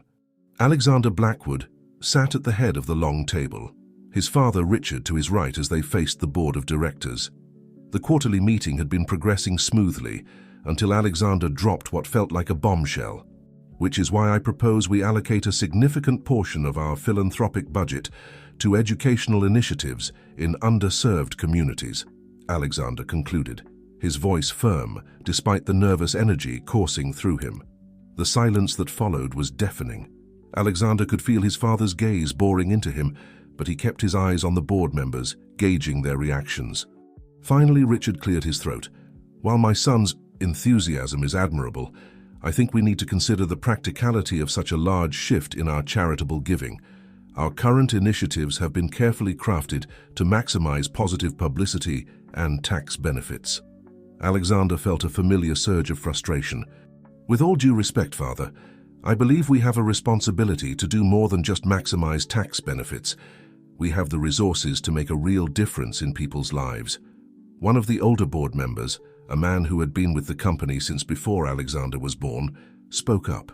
"Alexander, while your intentions are noble, we must consider the shareholders. How do you propose to explain this shift in priorities?" Alexander leaned forward, his passion evident in his voice. "By showing them that investing in education and community development isn't just the right thing to do morally, it's smart business. We're creating a stronger, more skilled workforce for the future. We're building goodwill in communities where we might want to expand. And we're setting ourselves apart as a company that truly cares about more than just the bottom line." As the discussion continued, with board members debating the pros and cons of Alexander's proposal, he couldn't help but think about how much he had changed in the past few months. Before Olivia and Sophia came into his life, he might have agreed with his father's approach, cold, calculating, focused solely on profit and image. But now, having seen firsthand the struggles and potential of communities like the one Olivia came from, Alexander couldn't ignore the opportunity they had to make a real impact. After what felt like hours of debate, a compromise was reached. The board agreed to a pilot program, allocating a portion of the philanthropic budget to Alexander's proposed initiatives, with the understanding that the results would be closely monitored. As the meeting adjourned and board members filed out, Richard placed a hand on Alexander's shoulder, his grip just a little too tight. "A word in my office, son?" Once inside the opulent corner office, Richard's carefully maintained composure slipped. "What the hell was that, Alexander? We had a clear strategy for this quarter, and you just threw it out the window on a whim." Alexander stood his ground, meeting his father's glare. "It wasn't a whim, Father. I've been researching this for weeks. The potential impact of these programs—" "Impact?" Richard scoffed. "The only impact that matters is on our bottom line. This company isn't a charity, Alexander. It's a business, and it's high time you started treating it like one." "Maybe that's the problem," Alexander shot back. "We've been so focused on profits that we've lost sight of our responsibility to the communities we operate in. Times are changing, Father. Companies are being held to higher standards. We need to adapt." Richard's eyes narrowed. "This is about her, isn't it? That woman and her daughter. They've filled your head with these idealistic notions." Alexander felt a surge of protective anger. Leave Olivia and Sophia out of this. They've opened my eyes to a world beyond our bubble of wealth and privilege, yes. But this decision is mine. I truly believe it's the right thing for the company. The right thing? Richard's voice dripped with sarcasm. And I suppose you think you know what's right for this company better than I do. Better than the man who built it from the ground up? For a moment, Alexander was tempted to back down, to fall into the familiar pattern of acquiescing to his father's will. But then he thought of Olivia's strength in facing a world so different from her own, of Sophia's innocent belief that anything was possible. He couldn't let them down. Maybe I do, he said quietly. Maybe it's time for some fresh perspectives around here. Richard's face flushed with anger. Watch yourself, Alexander. Don't forget who you are and where you come from. This little experiment of yours with playing house doesn't change the fact that you have a legacy to uphold. Alexander felt something snap inside him. A legacy? Is that what you call it? Because from where I'm standing, it looks a lot like a prison. One you've been trying to lock me into my entire life. He turned to leave, but Richard's voice stopped him at the door. This isn't over, Alexander. You can't change who you are or what this family stands for. The sooner you accept that, the better off we'll all be. Alexander paused, his hand on the doorknob. Without turning around, he said softly, Maybe I can't change where I came from, Father, but I can damn well change where I'm going. With that, he left, the door closing behind him with a decisive click. As Alexander rode the elevator down to the lobby, his mind raced. He knew this confrontation with his father had been brewing for weeks, but he hadn't expected it to come to a head so dramatically. Part of him was terrified of the consequences, of potentially jeopardizing his position in the company and the security it provided for Olivia and Sophia, but a larger part felt liberated. For the first time in his life, he had stood up to his father not out of petty rebellion, but because he truly believed in something. As he stepped out onto the busy New York street, Alexander found himself walking aimlessly, needing time to process the tumultuous meeting. Without really thinking about it, he found himself heading towards Sophia's school. It was nearing pickup time, and the idea of seeing her smiling face was suddenly the only thing that made sense. He arrived just as the final bell rang, joining the throng of parents and nannies waiting outside the ornate gates of the elite private school. As children began pouring out, Alexander scanned the crowd for Sophia's familiar dark curls. "Alexander?" A surprised voice came from beside him. He turned to see Olivia looking stunning in a simple sundress, her hair pulled back in a neat ponytail. "Olivia, I didn't expect to see you here," Alexander stammered, suddenly acutely aware of how disheveled he must look after his confrontation with his father. Concern flickered across Olivia's face. "Is everything okay? You look a little frazzled." Before Alexander could respond, a joyful shout cut through the air. "Mommy! Alexander!" Sophia came bounding towards them, her backpack bouncing with each step. As she reached them, Sophia threw her arms around both Olivia and Alexander, pulling them into an impromptu group hug. The simple, unconditional affection of the child washed over Alexander like a balm, soothing the raw edges of his emotions. "Hey, sweetheart," he said, ruffling Sophia's hair. "How was school today?" As Sophia launched into an animated recounting of her day, complete with dramatic reenactments of playground adventures, Alexander felt the tension from earlier begin to melt away. This, he realized, was what truly mattered. Not stock prices or board meetings, but the genuine connections and moments of joy he had found with Olivia and Sophia. Olivia must have sensed his mood, because she gently suggested, "Why don't we all go for ice cream? I think we could use a little treat today." As they walked to the nearby ice cream parlor, Sophia skipping between them and chattering happily, Alexander felt a surge of emotion. This was his family now, unexpected and unconventional as it may be, and he would do whatever it took to protect and nurture it, even if it meant going against everything he had been raised to believe. Later that evening, after Sophia had been tucked into bed, Alexander found Olivia on the balcony looking out over the city. The setting sun cast a warm glow over her features, and Alexander was struck anew by her beauty. Not just physical, but the inner strength and kindness that radiated from her. "Want to talk about what happened today?" Olivia asked softly, turning to face him. Alexander sighed, joining her at the railing. "I had a disagreement with my father. about the direction of the company. As he explained the situation, Olivia listened attentively, her expression a mix of concern and pride. When he finished, she placed a gentle hand on his arm. "You did the right thing, Alexander. Standing up for what you believe in isn't easy, especially when it goes against everything you've been taught." Her unwavering support touched Alexander deeply. "I couldn't have done it without you," he admitted. "You and Sophia, you've changed everything for me, shown me a different way of looking at the world." Olivia's eyes shimmered with emotion. "You've changed things for us too, you know. And not just in the obvious ways. You've become important to us, to me." The air between them seemed to crackle with unspoken feelings. Alexander found himself leaning in, drawn by an invisible force. Olivia tilted her face up, her lips parting slightly. Just as their lips were about to meet, a small voice called out from inside the penthouse, "Mummy, Alexander, I had a bad dream."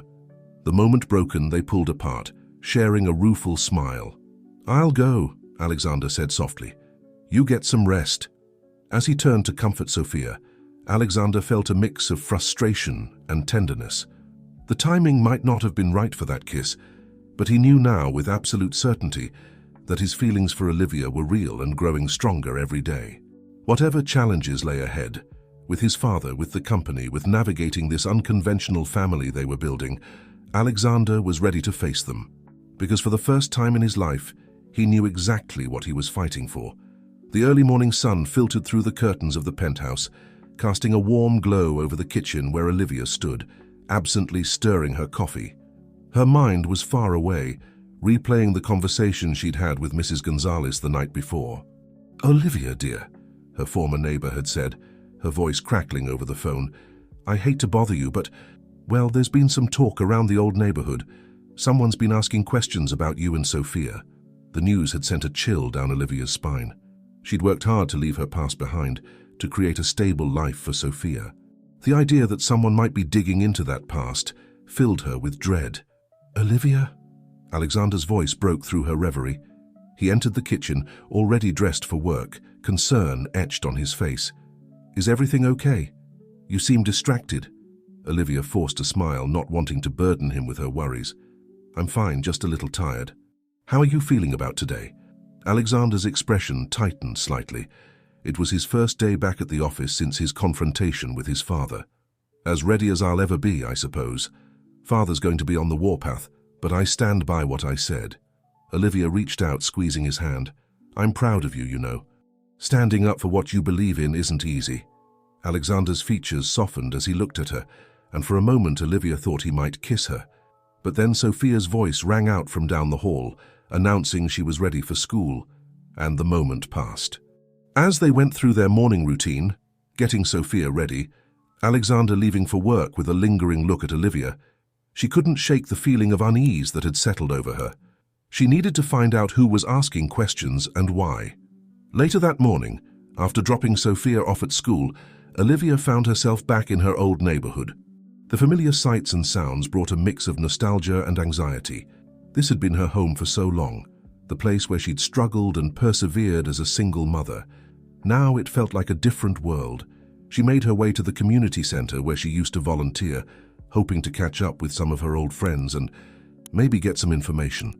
As she approached the building, a familiar figure emerged from the entrance. "Marco?" Olivia called out, recognizing her ex-boyfriend, Sophia's father. Marco turned, his eyes widening in surprise. "Olivia, is that really you?" As they stood face to face for the first time in years, Olivia was struck by how little he had changed. The same easy smile, the same warm brown eyes that Sophia had inherited, but there was something else there now, a hardness around the edges that she didn't remember. "What are you doing here, Marco?" Olivia asked, trying to keep her voice steady. Marco shrugged, his smile not quite reaching his eyes. "Can't a guy visit his old stomping grounds? I heard you'd moved on up in the world. Married some rich guy, living the high life now, huh?" Olivia felt a flicker of anger. "My life is none of your business, Marco. You made that clear when you walked out on us." "Come on, Liv, don't be like that," Marco said, his tone wheedling. "I've changed. I've got a good job now, I'm stable. I've been thinking a lot about Sophia, about being a part of her life." Olivia's heart raced. Was this why someone had been asking questions? Had Marco come back to try and claim a place in Sophia's life after all these years? Sophia is happy, Marco, Olivia said firmly. She has a good life, a stable home. Where were you when she was crying for her daddy? When I was working 3 jobs just to keep a roof over our heads? Marco's expression darkened. That's not fair, Olivia. I was young, I made mistakes. But I'm her father, I have rights. Rights? Olivia scoffed. You gave up those rights when you walked out on us. Sophia has a father figure now, someone who cares for her, who's there for her every day. As soon as the words left her mouth, Olivia realized their truth. Alexander had become more than just a stepfather to Sophia. He was a true parent in all the ways that mattered. Marco's face contorted with anger. So that's how it is? You think you can just replace me with some rich guy? We'll see about that. As he stormed off, Olivia felt a wave of panic wash over her. What if Marco tried to fight for custody? The idea of Sophia being torn between 2 worlds, of having to relive the pain of her father's abandonment, was unbearable. With shaking hands, Olivia pulled out her phone and dialed Alexander's number. She needed him, needed his strength and support, now more than ever. Across town, Alexander was in the middle of a tense meeting with the company's legal team when his phone buzzed. Seeing Olivia's name on the screen, he excused himself, stepping out into the hallway. "Olivia, is everything okay?" he asked, immediately picking up on the distress in her voice. As Olivia explained the situation, Alexander felt a surge of protective anger. "I'm on my way," he said without hesitation. "We'll face this together, Olivia. I promise." Hanging up, Alexander turned to find his father standing behind him, a disapproving frown on his face. "Leaving in the middle of an important meeting, Alexander. This isn't like you." Alexander straightened his shoulders, meeting his father's gaze. "Olivia needs me. This is more important." Richard's eyes narrowed. "More important than the future of this company? Than your responsibilities here?" "Yes," Alexander said simply. "My family needs me, and that's exactly where I'm going to be." As he brushed past his father, ignoring the older man's calls, Alexander felt a sense of clarity he'd never experienced before. His priorities had shifted, and he finally understood what truly mattered in life. When Alexander arrived at their old neighborhood, he found Olivia sitting on a bench in the small park, where she used to take Sophia to play.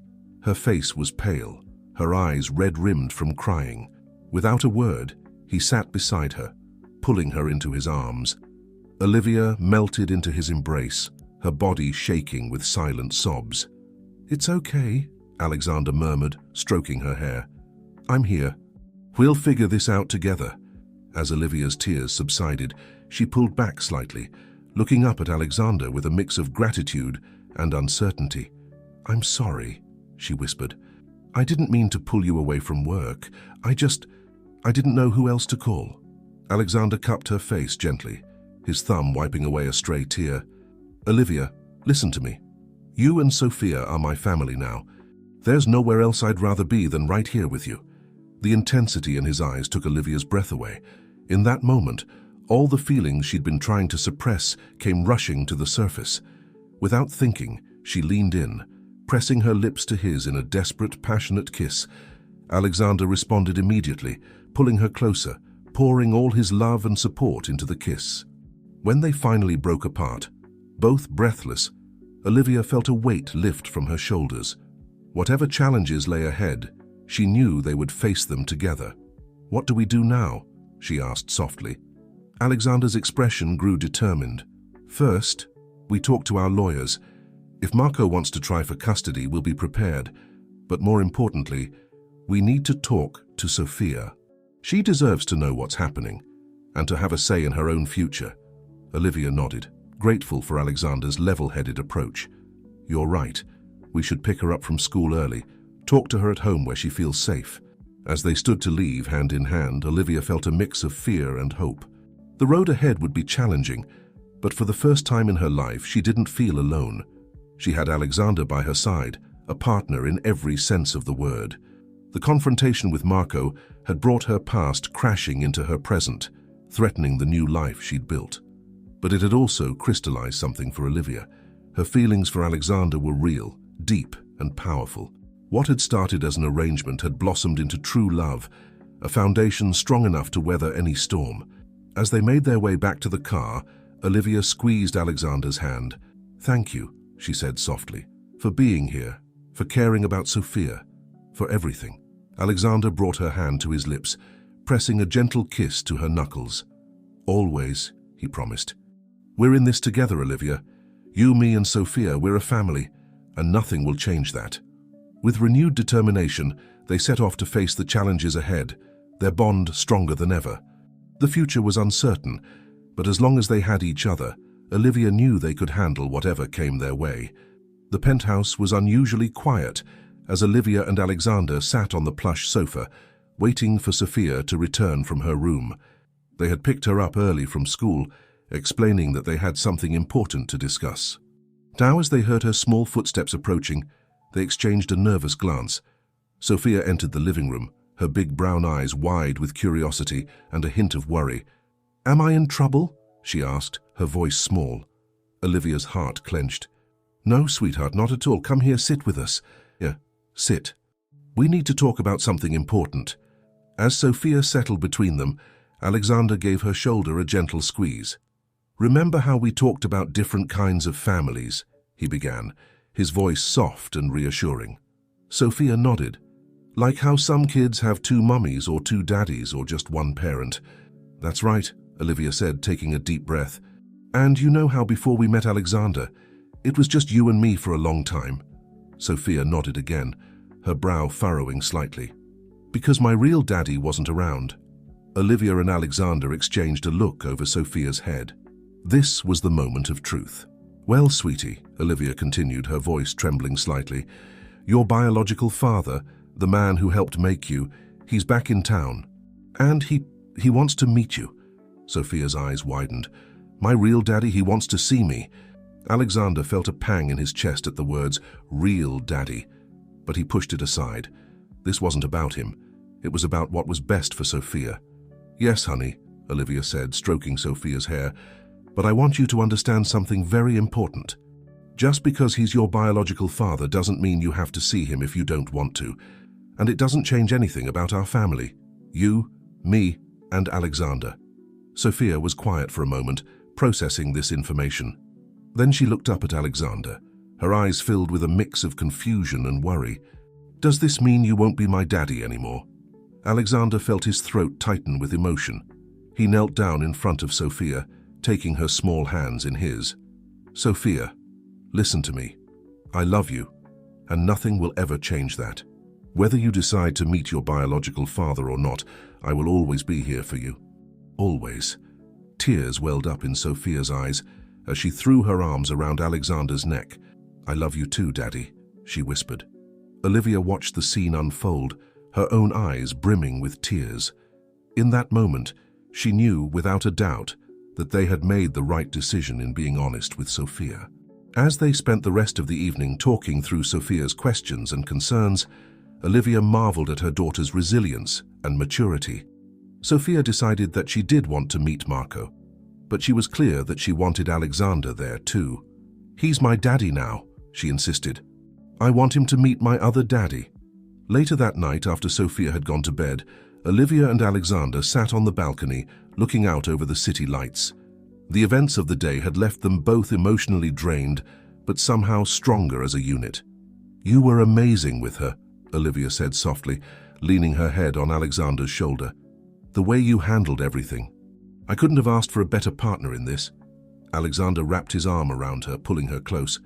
"We're in this together, remember? Whatever happens, we face it as a family."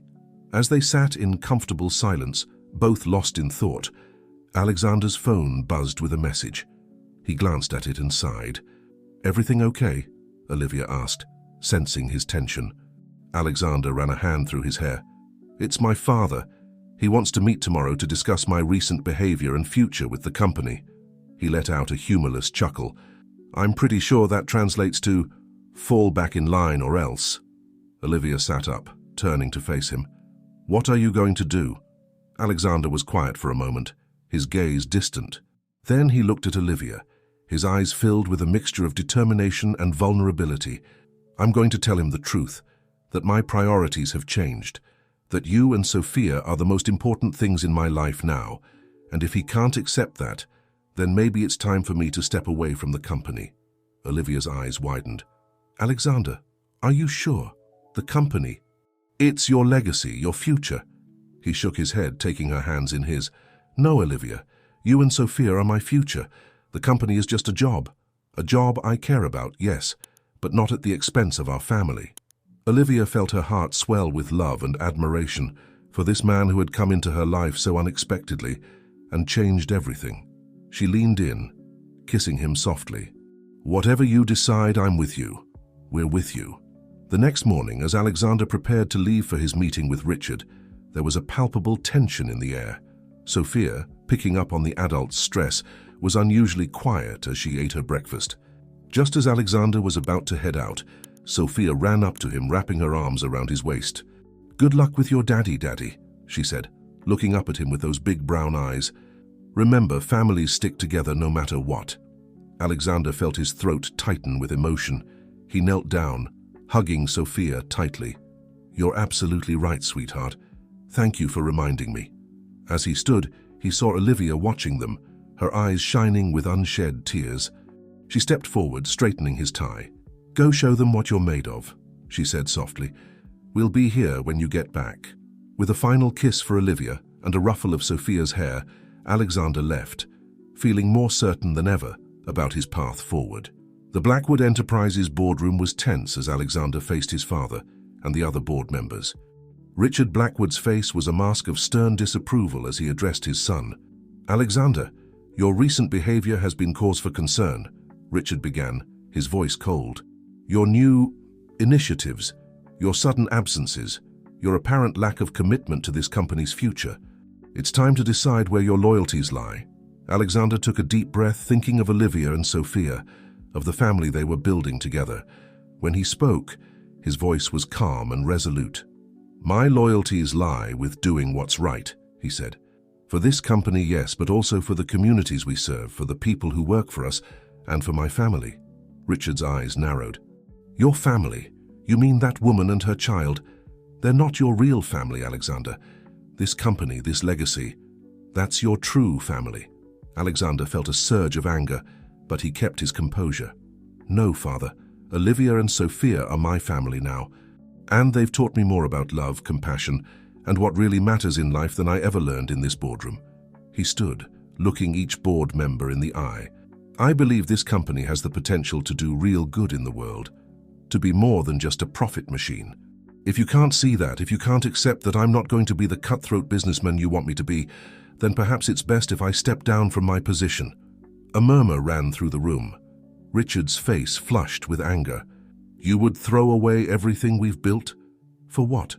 Some misguided sense of social responsibility? Alexander shook his head. No, Father. For the chance to build something even greater, a life of purpose, of love, of real impact. As he turned to leave, one of the younger board members spoke up. Wait, Alexander, I think you might be onto something here. Maybe it's time we considered a new direction for the company.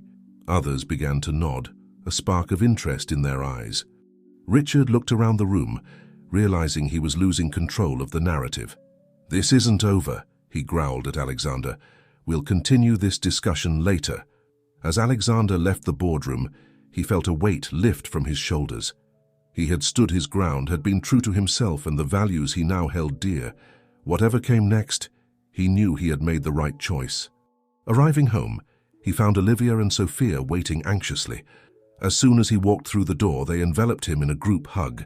How did it go? Olivia asked, searching his face. Alexander smiled, feeling a sense of peace wash over him. It went exactly as it needed to. There's still a lot to figure out, but I know now more than ever that this us is what matters most. As they stood there holding each other close, Alexander knew that whatever challenges lay ahead, whether from his father, from Marco, or from the world at large, they would face them together, because that's what families do. And in Olivia and Sophia, he had found the family he had always longed for. The cafe buzzed with the quiet chatter of patrons and the gentle clinking of cups against saucers. Olivia sat rigidly in her chair, her hands wrapped tightly around a mug of cooling coffee. Beside her, Alexander exuded calm strength, his hand resting reassuringly on her knee under the table. Across from them sat Sophia, her legs swinging nervously as she sipped her hot chocolate. They were waiting for Marco. The decision to meet in a public place had been a joint one, a neutral ground that felt safe for everyone involved.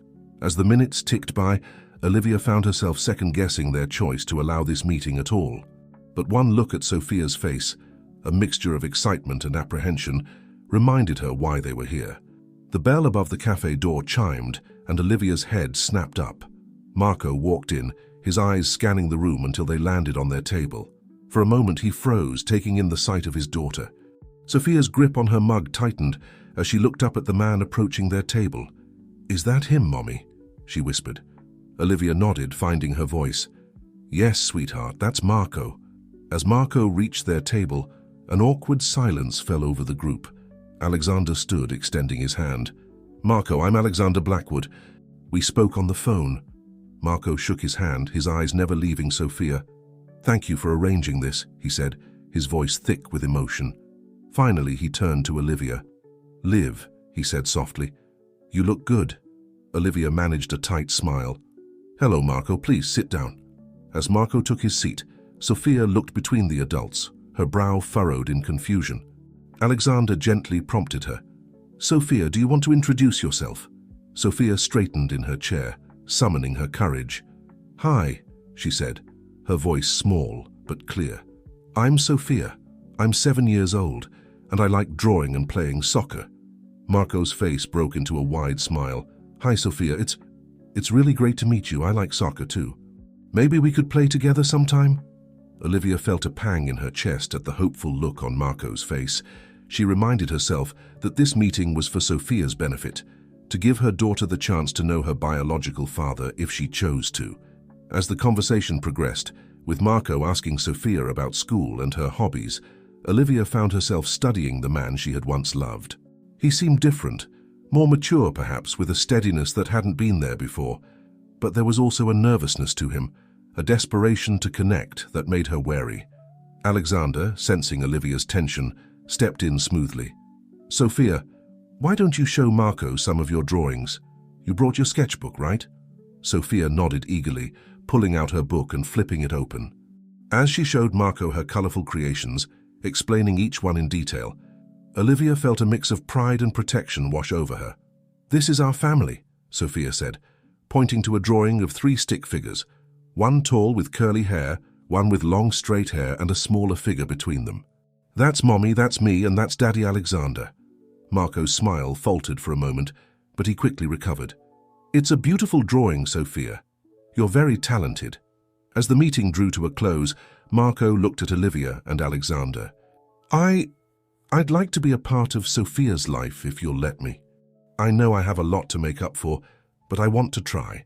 Olivia took a deep breath, choosing her words carefully. "Marco, we appreciate you coming today. Sophia deserves to know where she comes from, but we need to take this slowly, for her sake. We can discuss arranging more visits, but there need to be clear boundaries." Marco nodded, a mix of hope and resignation on his face. "I understand. Thank you for giving me this chance." As they said their goodbyes, with Marco giving Sophia an awkward but heartfelt hug, Olivia felt a whirlwind of emotions.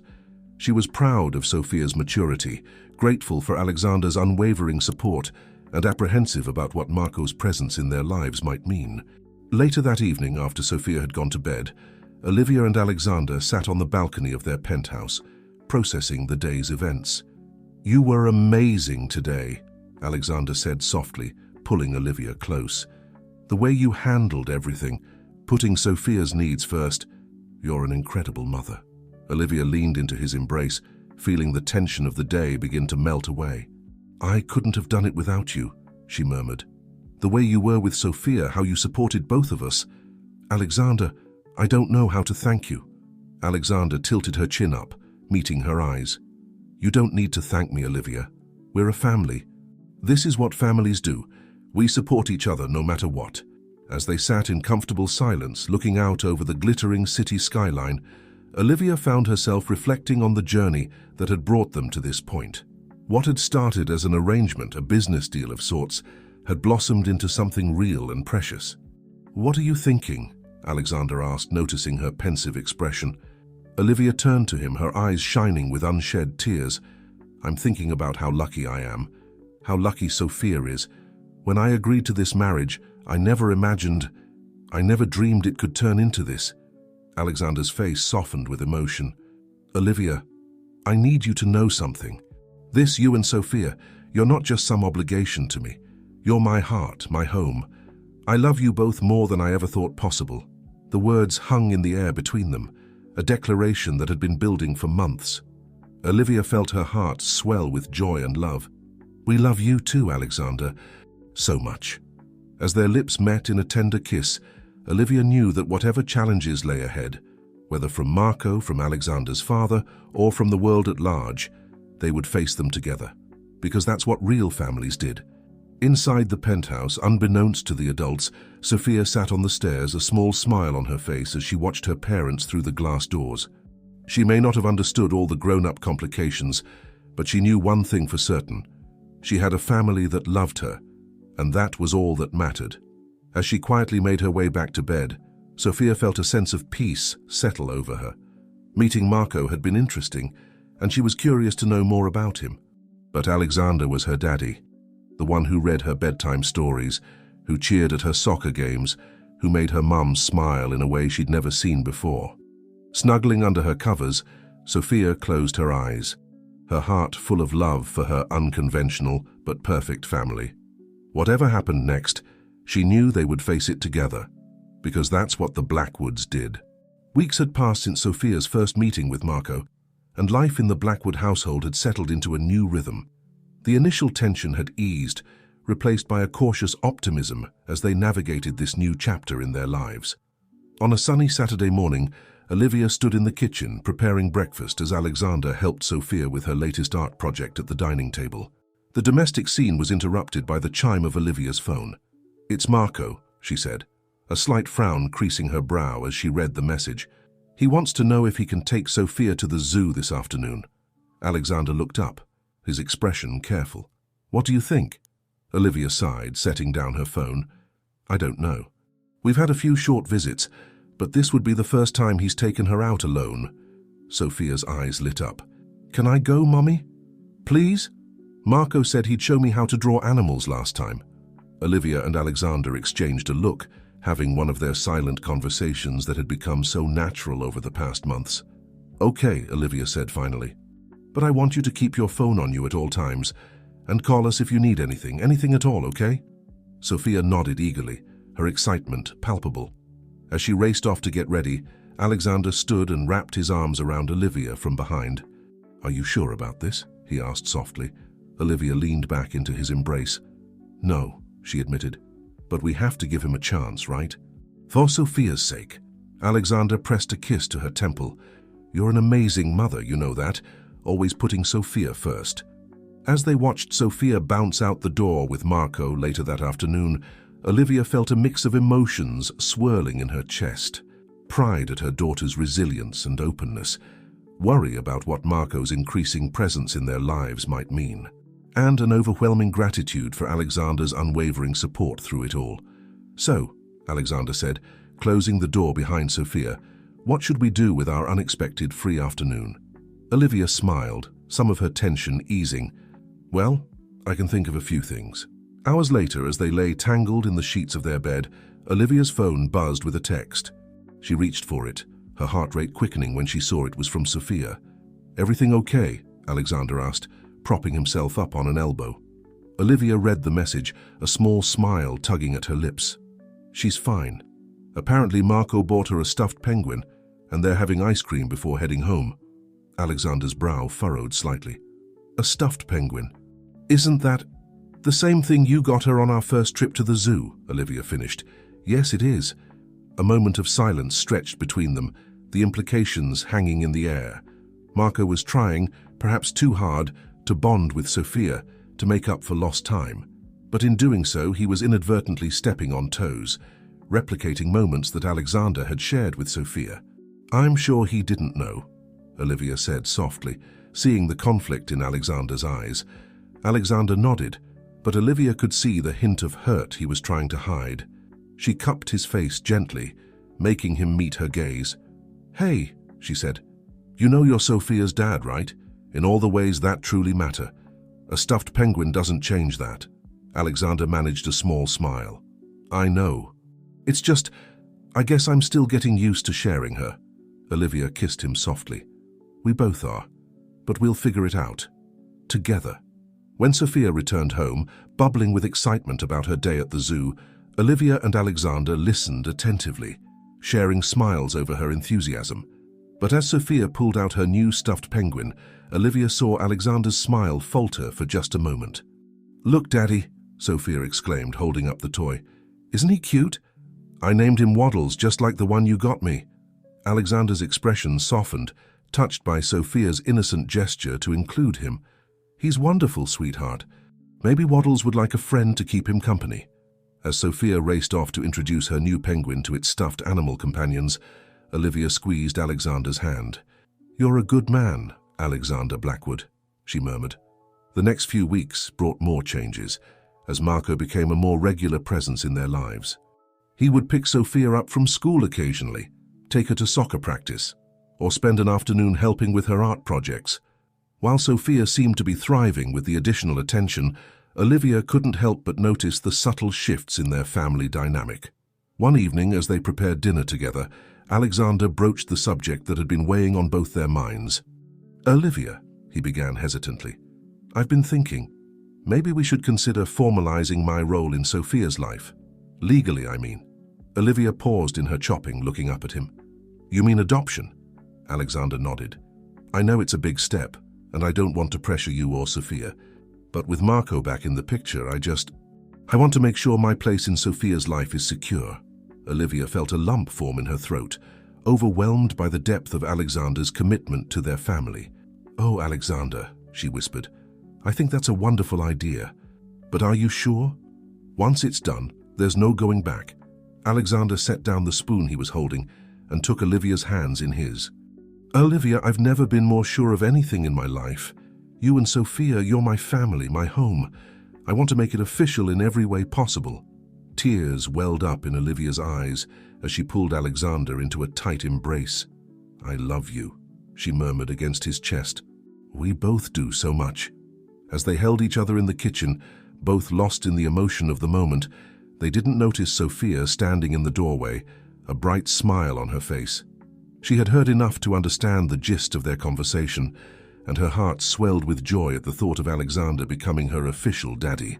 Later that night, after Sophia had gone to bed, Olivia and Alexander sat on the balcony discussing the practicalities of the adoption process.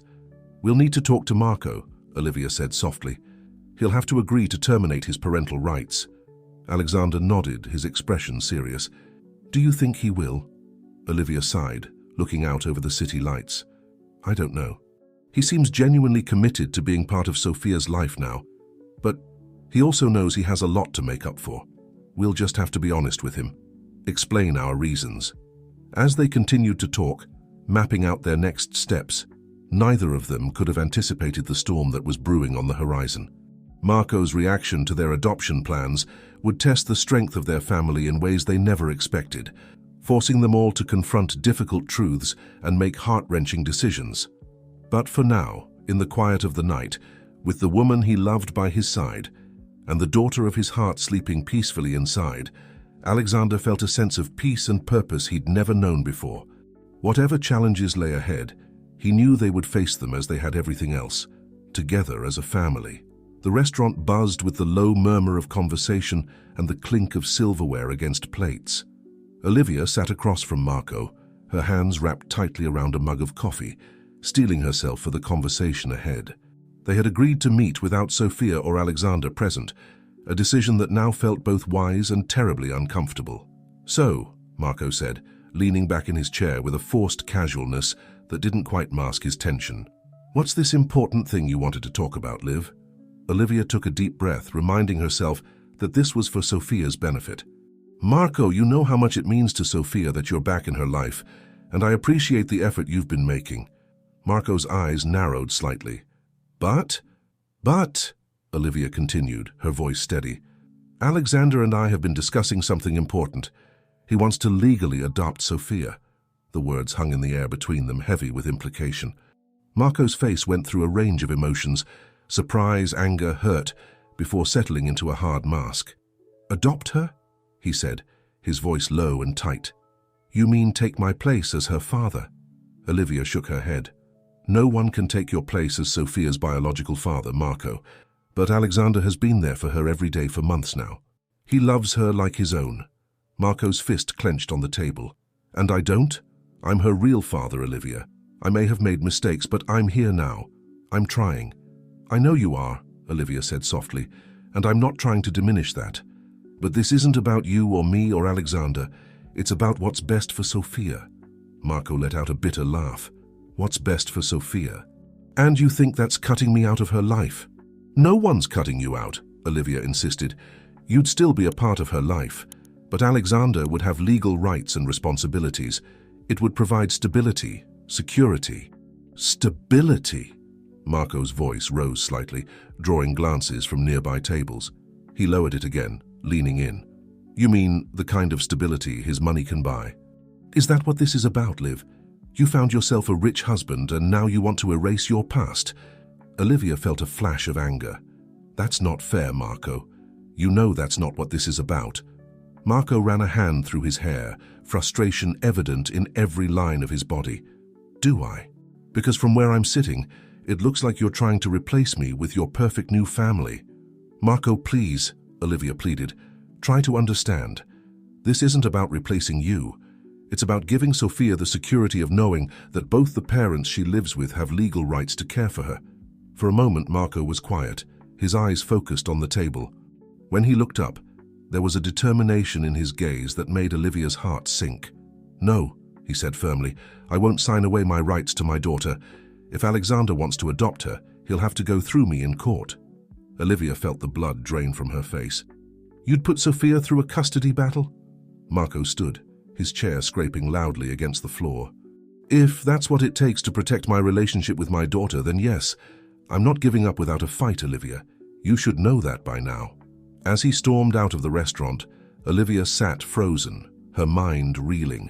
This was exactly what she had feared, what she had hoped to avoid. The thought of putting Sophia through a legal battle made her feel physically ill. With shaking hands, she pulled out her phone and dialed Alexander's number. "Olivia?" His warm voice came through the speaker. "How did it go?" Olivia took a shuddering breath. "Not good, Alexander. Not good at all." As she explained what had happened, she could hear the tension building in Alexander's voice. "I'll call our lawyer," he said when she had finished. "We'll figure this out, Olivia. I promise." Back at the penthouse, Olivia found Alexander pacing in the living room, his phone to his ear. Sophia was at a friend's house for a sleepover, a small mercy given the storm that was brewing. "Yes, I understand," Alexander was saying. "Just let me know as soon as you have any updates." He hung up and turned to Olivia, pulling her into a tight embrace. "What did the lawyer say?" Olivia asked, her voice muffled against his chest. Alexander sighed. "It's complicated. Marco has been absent for most of Sophia's life, which works in our favor, but he's her biological father, and he's been making an effort recently. It could get messy." Olivia pulled back, looking up at Alexander with tear-filled eyes. "What have we done, Alexander? Are we being selfish? Maybe we should just leave things as they are." Alexander cupped her face gently. "Olivia, listen to me. We're not being selfish. We're trying to do what's best for Sophia. Having legal security, knowing that both her parents at home have equal rights to care for her, that's important. But at what cost?" Olivia whispered. "I don't want to put her through a custody battle. I don't want her to feel torn between you and Marco." Alexander was quiet for a moment, his thumbs gently wiping away Olivia's tears. Maybe we need to talk to Sophia about this. She's young, but she's also incredibly perceptive. We should at least explain what's happening and see how she feels." Olivia nodded, feeling a small measure of relief at the suggestion. "You're right. She deserves to have a say in this. It's her life we're deciding, after all." As they stood there, holding each other in the quiet of their home, both Olivia and Alexander felt the weight of the decision before them. They had started this journey with the best intentions, wanting to solidify their family and provide Sophia with security. But now, faced with the prospect of a legal battle and the potential emotional toll on Sophia, they were forced to question everything. The next day, when Sophia returned from her sleepover, bubbling with stories about her night away, Olivia and Alexander exchanged a look. They had agreed to wait a day before bringing up the subject, wanting Sophia to have one more day of uncomplicated happiness. As they went about their Sunday routine, pancakes for breakfast, a trip to the park, family movie night, both Olivia and Alexander found themselves watching Sophia closely. Her laughter as she swung higher and higher on the swings, her concentration as she colored in her latest masterpiece, her sleepy contentment as she curled up between them on the couch. Every moment felt precious, tinged with the knowledge of the difficult conversation to come. That night, after tucking Sophia into bed, Olivia and Alexander stood in the hallway, both reluctant to leave. "Are we doing the right thing?" Olivia whispered, voicing the doubt that had been gnawing at her all day. Alexander pulled her close, pressing a kiss to her forehead. "I don't know," he admitted, "but I do know that we love Sophia more than anything in this world. Whatever happens, whatever we decide, that love will guide us."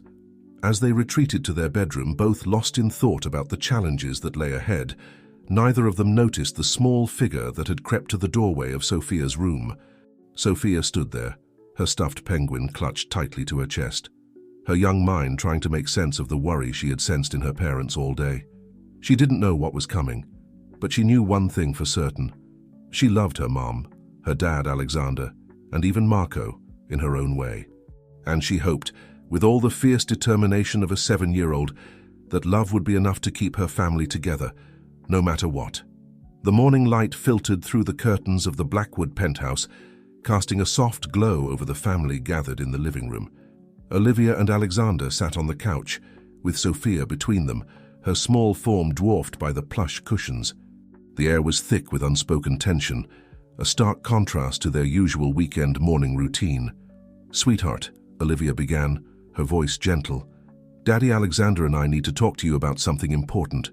It's about our family and Marco." Sophia looked up, her big brown eyes wide with curiosity and a hint of apprehension. "Is everything okay, Mommy? Did I do something wrong?" Alexander quickly shook his head, placing a comforting hand on Sophia's shoulder. "No, sweetheart, you didn't do anything wrong. We just need to discuss some grown-up things that might affect our family." Olivia took a deep breath, steeling herself for the conversation ahead. "Sophia, you know how much Daddy Alexander loves you, right? And how he takes care of you just like I do." Sophia nodded enthusiastically. "Of course, Daddy Alexander is the best. He helps me with my homework and makes funny voices when he reads bedtime stories." Alexander felt a lump form in his throat at Sophia's words. Olivia continued, her voice soft but steady. "That's right, and because he loves you so much, Daddy Alexander wants to adopt you. Do you know what that means?" Sophia's brow furrowed in concentration. "Like when people adopt puppies from the shelter, they become their forever family." Alexander couldn't help but smile at her innocence. "That's a great way to think about it, Sophia. It means that legally I would be your dad forever, no matter what happens." For a moment, Sophia's face lit up with joy. But then a shadow of confusion crossed her features. "But what about Marco? Isn't he my dad too?" Olivia and Alexander exchanged a glance, the weight of the situation settling heavily between them. "Yes, sweetie," Olivia said carefully. "Marco is your biological father. That won't change. But if Daddy Alexander adopts you, it means he would have the same legal rights as a parent that Marco and I have." Sophia was quiet for a moment, processing this information. When she spoke, her voice was small and uncertain. "Does that mean I have to choose? Between Daddy Alexander and Marco?" The pain in her voice was like a physical blow to both Olivia and Alexander. "No, sweetheart," Alexander said quickly, pulling Sophia into a gentle hug. "You don't have to choose. We all love you, and that's not going to change." Olivia leaned in, stroking Sophia's hair. "But honey, there's something else we need to tell you. Marco, he's not happy about the idea of Daddy Alexander adopting you. He might try to stop it from happening." Sophia's eyes widened, filling with tears. "Why, doesn't he want me to be happy?" Olivia felt her heart breaking at her daughter's distress. "Oh, sweetie, of course he does. He loves you very much. But sometimes grown-ups disagree about what's best, even when they all want the same thing, for you to be happy and loved." Alexander took a deep breath, knowing they needed to be honest with Sophia, even if it was difficult. "Sophia, There's a chance that this disagreement might turn into something called a custody battle. It means that lawyers and judges might get involved to decide what's best for you. Sophia's lower lip trembled. But why can't you all just decide together? Why does someone else have to choose? The simplicity and wisdom of her question struck both Olivia and Alexander. They shared a look, realizing that in their adult complexities, they might have overlooked the most straightforward solution. "You're right, Sophia," Olivia said softly. "Maybe we should try harder to work this out together for your sake." Alexander nodded, a new determination in his eyes.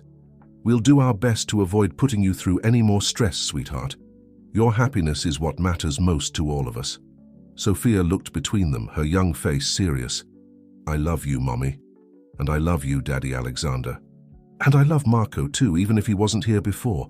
Can't we all just be a family together?" The innocence and purity of her wish brought tears to both Olivia and Alexander's eyes. "Oh, sweetheart," Olivia murmured, pulling Sophia close. We'll try our very best to make that happen." As they sat there, holding each other close, Alexander's mind was racing. Sophia's simple question had sparked an idea, one that might just offer a solution to their dilemma. Later that evening, after Sophia had gone to bed, Olivia and Alexander sat on the balcony, processing the emotional conversation of the day. "I can't believe how mature she is," Olivia said softly, her eyes still red from crying. "The way she just wanted everyone to get along." Alexander nodded, his expression thoughtful. "It made me realize something, Olivia. Maybe we've been approaching this all wrong." Olivia looked at him curiously. "What do you mean?" "What if," Alexander began slowly, "instead of fighting Marco for full adoption rights, we propose a different solution? What if we look into something like shared custody or guardianship?" Olivia's eyes widened as she considered the possibility. "You mean legally recognize both you and Marco as Sophia's fathers?" Alexander nodded. "It's not a perfect solution, and I'm not sure if it's even legally possible. But it might be a way to give Sophia the stability she needs without completely cutting Marco out of the picture." Olivia was quiet for a moment, mulling over the idea. "It would be complicated," she said finally, "and I'm not sure how Marco would react, but it might be worth exploring." Alexander took her hand, squeezing it gently. "I know it's not what we originally planned, and believe me, there's a part of me that still wants to fight for full adoption. But seeing Sophia today, hearing her wish for all of us to be a family, it made me realize that maybe there's a better way." Olivia leaned into him, feeling a mix of emotions, hope, uncertainty, and a deep love for the man beside her who was willing to consider such a selfless solution. "We'll need to talk to our lawyer," she said, "and to Marco. It won't be easy." Alexander pressed a kiss to her temple. "No, it won't. But if it gives Sophia the family she deserves, all of us working together for her benefit, then it's worth it." As they sat there looking out over the glittering city skyline, both Olivia and Alexander felt a sense of cautious optimism. The path ahead was still uncertain, fraught with potential pitfalls and challenges, but they had a new direction now, guided by the pure, loving heart of the little girl who had brought them all together. Inside, Sophia slept peacefully, unaware of the impact her simple wish had made. In her dreams, she saw a future where all the people she loved were together, smiling and happy. And somehow, in the wisdom of her innocent heart, she knew that love would find a way to make it happen. The law office of Jameson and Associates exuded an air of quiet professionalism, with its polished wooden surfaces and muted color palette. Olivia and Alexander sat side by side across from their lawyer, Patricia Jameson, a sharp-eyed woman in her 50s who had been guiding them through the legal intricacies of their situation. "Let me get this straight," Patricia said, leaning back in her chair. "Instead of pursuing full adoption, you want to explore the possibility of a shared custody arrangement with Marco, one that would legally recognize both Alexander and Marco as Sophia's fathers." Alexander nodded, his hand finding Olivia's and giving it a reassuring squeeze. "We know it's unconventional, but after talking with Sophia, we believe it might be the best solution for everyone involved." Patricia's brow furrowed as she considered their proposal. "It's certainly not a common arrangement, but it's not entirely without precedent. There have been cases of tri-parenting recognized by the courts, though they're rare and often complex." Olivia leaned forward, her voice filled with determination. "We're willing to face the complexity if it means avoiding a drawn-out custody battle.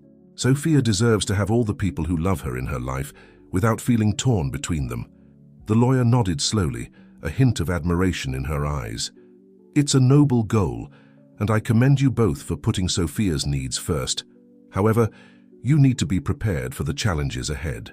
This won't be a simple process." As Patricia outlined the potential legal hurdles they would face, from drafting a comprehensive custody agreement to potentially setting new legal precedents, Olivia and Alexander listened intently, the weight of their decisions settling on their shoulders. And of course, Patricia added, her tone cautious, "All of this hinges on Marco's willingness to cooperate. Have you discussed this idea with him yet?" Alexander and Olivia exchanged a glance. "Not yet," Alexander admitted. "We wanted to understand the legal implications first, but we're planning to reach out to him soon." Patricia nodded. "I suggest you do so carefully. Given his initial reaction to the adoption proposal, he may be skeptical of any new suggestions. It might be helpful to have a neutral third party present for that conversation, perhaps a family mediator." As they left the law office, stepping out into the busy New York street, Olivia felt a mix of hope and apprehension swirling in her chest. "Do you think Marco will even consider this?" she asked softly. Alexander wrapped an arm around her shoulders, pulling her close as they walked. "I don't know," he said honestly, "but we have to try, for Sophia's sake." The next few days were a flurry of activity as they prepared for their meeting with Marco. They enlisted the help of a respected family mediator, Dr. Elena Rodriguez, who agreed to host the discussion at her office. On the day of the meeting, Olivia found herself pacing nervously in Dr. Rodriguez's waiting room, while Alexander sat quietly, his usual calm demeanor tinged with tension. When Marco arrived, his face was a mask of wary curiosity. "All right," he said, taking a seat across from them. "I'm here.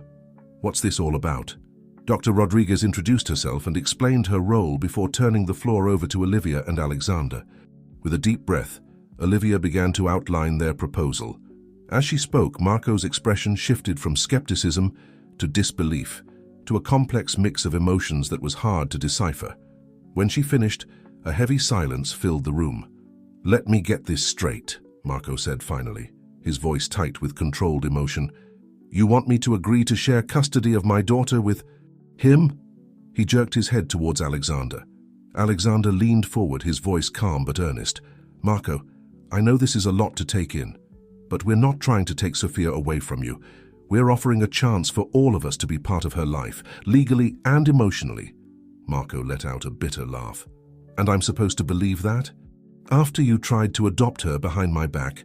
Olivia flinched at the accusation, but Dr. Rodriguez smoothly intervened. "Perhaps we could take a step back and discuss what each of you wants for Sophia's future. What are your primary concerns and hopes for her?" As the conversation progressed, guided by Dr. Rodriguez's skilled mediation, the tension in the room gradually began to ease. Marco spoke of his regret for the years he'd missed and his desperate desire to be a real father to Sophia. Alexander shared his love for the little girl who had stolen his heart and his commitment to her well-being.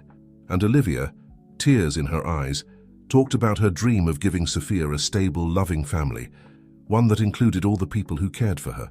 By the end of the session, while no firm decisions had been made, a tentative understanding had been reached.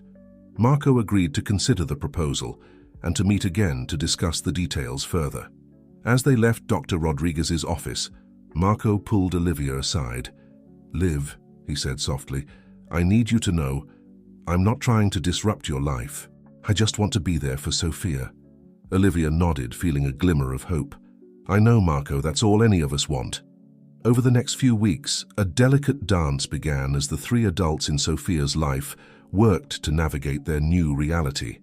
There were more meetings with lawyers and mediators, long discussions about parenting philosophies and future plans, and moments of both progress and setback.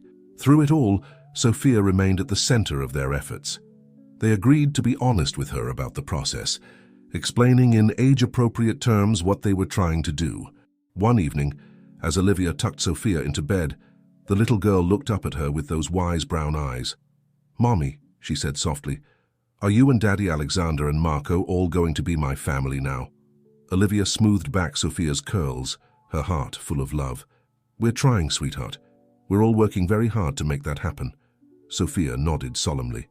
"Good," she said, "because I have enough love for everybody." As Olivia relayed this conversation to Alexander later that night, they both felt a renewed sense of purpose.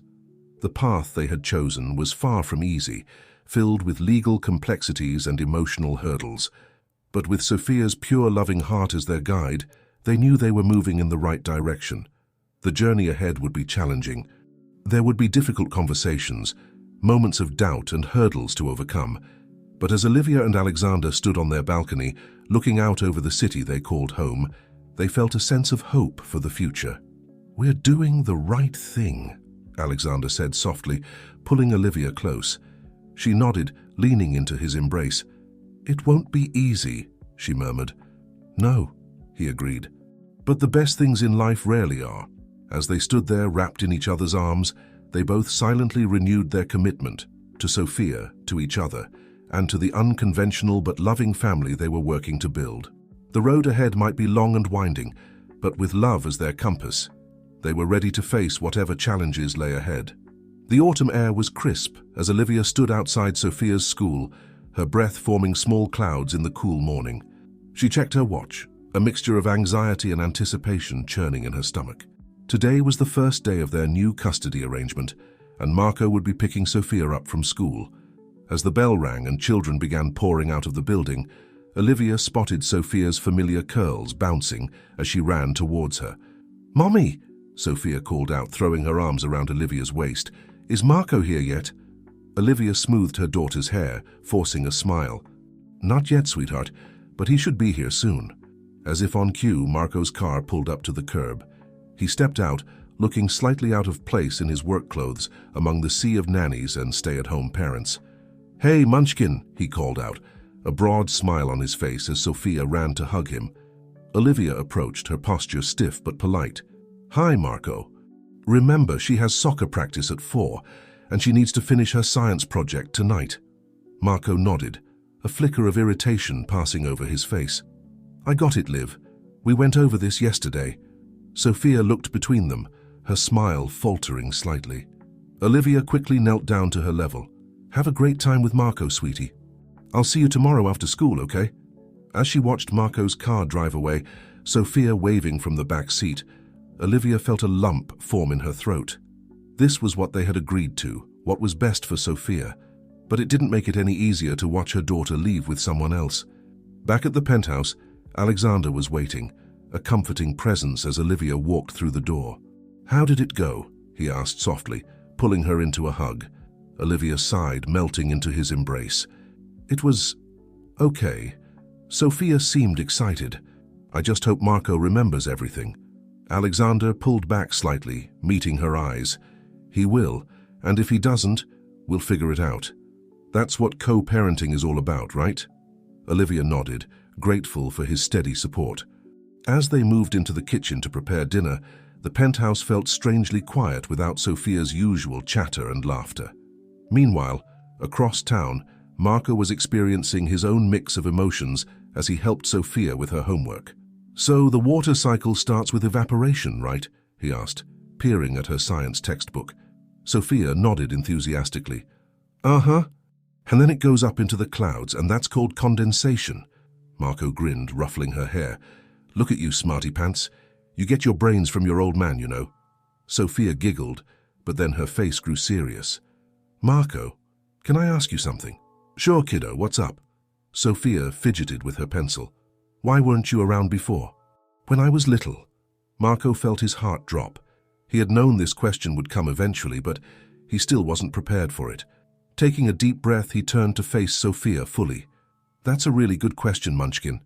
And the truth is, I made some big mistakes. I was young and scared, and I didn't know how to be a good dad. But I want you to know that it was never because of you. You were always perfect." Sophia considered this, her young face thoughtful. "But you're here now," she said finally. Marco nodded, blinking back tears. "That's right. And I promise you, Sophia, I'm not going anywhere ever again." As they hugged, Marco felt a fierce surge of love and protectiveness. He was determined to make up for lost time, to be the father Sophia deserved. The next few weeks brought a series of adjustments and learning experiences for everyone involved. There were mix-ups with schedules, disagreements over parenting styles, and moments of tension as they all navigated their new roles. One particularly challenging day came when Sophia caught a cold. She was supposed to be with Marco, but he had an important work meeting he couldn't reschedule. After a flurry of phone calls and some tense negotiations, it was agreed that Alexander would take care of Sophia for the day. As Alexander sat by Sophia's bedside, reading her favorite story for the third time that morning, he felt a deep sense of contentment despite the circumstances. This, he realized, was what being a parent was all about, being there no matter what. When Marco came to pick Sophia up that evening, there was an awkward moment as he and Alexander stood in the foyer. "Thanks," Marco said gruffly, "for taking care of her today." Alexander nodded. "Of course. She's feeling much better now. I left some cold medicine in her backpack just in case." As Marco turned to leave, Sophia's voice called out from her room. "Daddy Alexander, aren't you going to say goodbye?" Both men froze, the weight of Sophia's words hanging between them. Then slowly a small smile tugged at Marco's lips. "Yeah, Alexander. Aren't you going to say goodbye?" It was a tiny moment, but it felt like a shift in their dynamic. A small acknowledgement that maybe, just maybe, there was room for both of them in Sophia's life. As the weeks turned into months, a new normal began to emerge.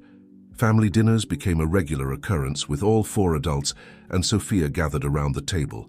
There were still moments of tension and disagreement, but there was also laughter, shared stories, and a growing sense of unity. One evening, as Olivia watched Sophia sandwiched between Alexander and Marco on the couch, both men completely engrossed in her explanation of her latest art project, she felt a wave of emotion wash over her. This wasn't the family she had imagined, but it was beautiful in its own unique way. Alexander caught her eye from across the room, a question in his gaze. She smiled, mouthing "I love you" silently. His face softened, returning the sentiment with a gentle nod. Later that night, as they lay in bed, Olivia turned to Alexander. "Do you ever wonder how we got here?" she asked softly. "If someone had told me a year ago that this would be our life." Alexander pulled her close, pressing a kiss to her forehead. "I know. It's not conventional and it's not always easy, but seeing Sophia today, how happy she is, I wouldn't change it for the world." Olivia nodded, snuggling into his embrace. "Me neither," she whispered. As they drifted off to sleep, Olivia's last thoughts were of the family they had built. Unconventional, sometimes messy, but filled with love. It wasn't perfect, but it was theirs. And for Sophia, they would make it work, no matter what challenges lay ahead. In her room down the hall, Sophia slept peacefully, her dreams filled with images of all the people she loved, her mom, her 2 dads, and the family they were becoming. In her innocent wisdom, she knew that love came in many forms, and she was lucky enough to have an abundance of it in her life. The crisp autumn air had given way to the biting chill of early winter in New York City. Inside the warm cocoon of the Blackwood penthouse, Olivia sat at the kitchen island, nursing a cup of coffee and scrolling through her emails. Her eyes widened as she opened a message from Sophia's school. "Alexander," she called out, her voice tinged with excitement. "Come look at this." Alexander appeared from his home office, reading glasses perched on his nose. "What is it?" Olivia turned the tablet towards him, her face beaming. "Sophia's been selected to represent her class in the citywide Young Scientists Fair. They want her to present her project on urban beekeeping." Alexander's face lit up with pride. "That's fantastic. Our little girl, the scientist. When is it?" Olivia's smile faltered slightly as she read further. It's on the weekend of your father's annual charity gala." The air in the room seemed to thicken with tension. Richard Blackwood's charity gala was a high-profile event that Alexander was expected to attend, especially given the recent tensions with the board over his new initiatives. "We'll make it work," Alexander said firmly. "Sophia's achievement is important. I'll talk to my father, explain the situation." As they discussed logistics, Olivia's phone buzzed with a text from Marco. "I just got the email about Sophia's science fair. That's my weekend with her. I was planning to take her to visit my parents upstate." Olivia and Alexander exchanged a look.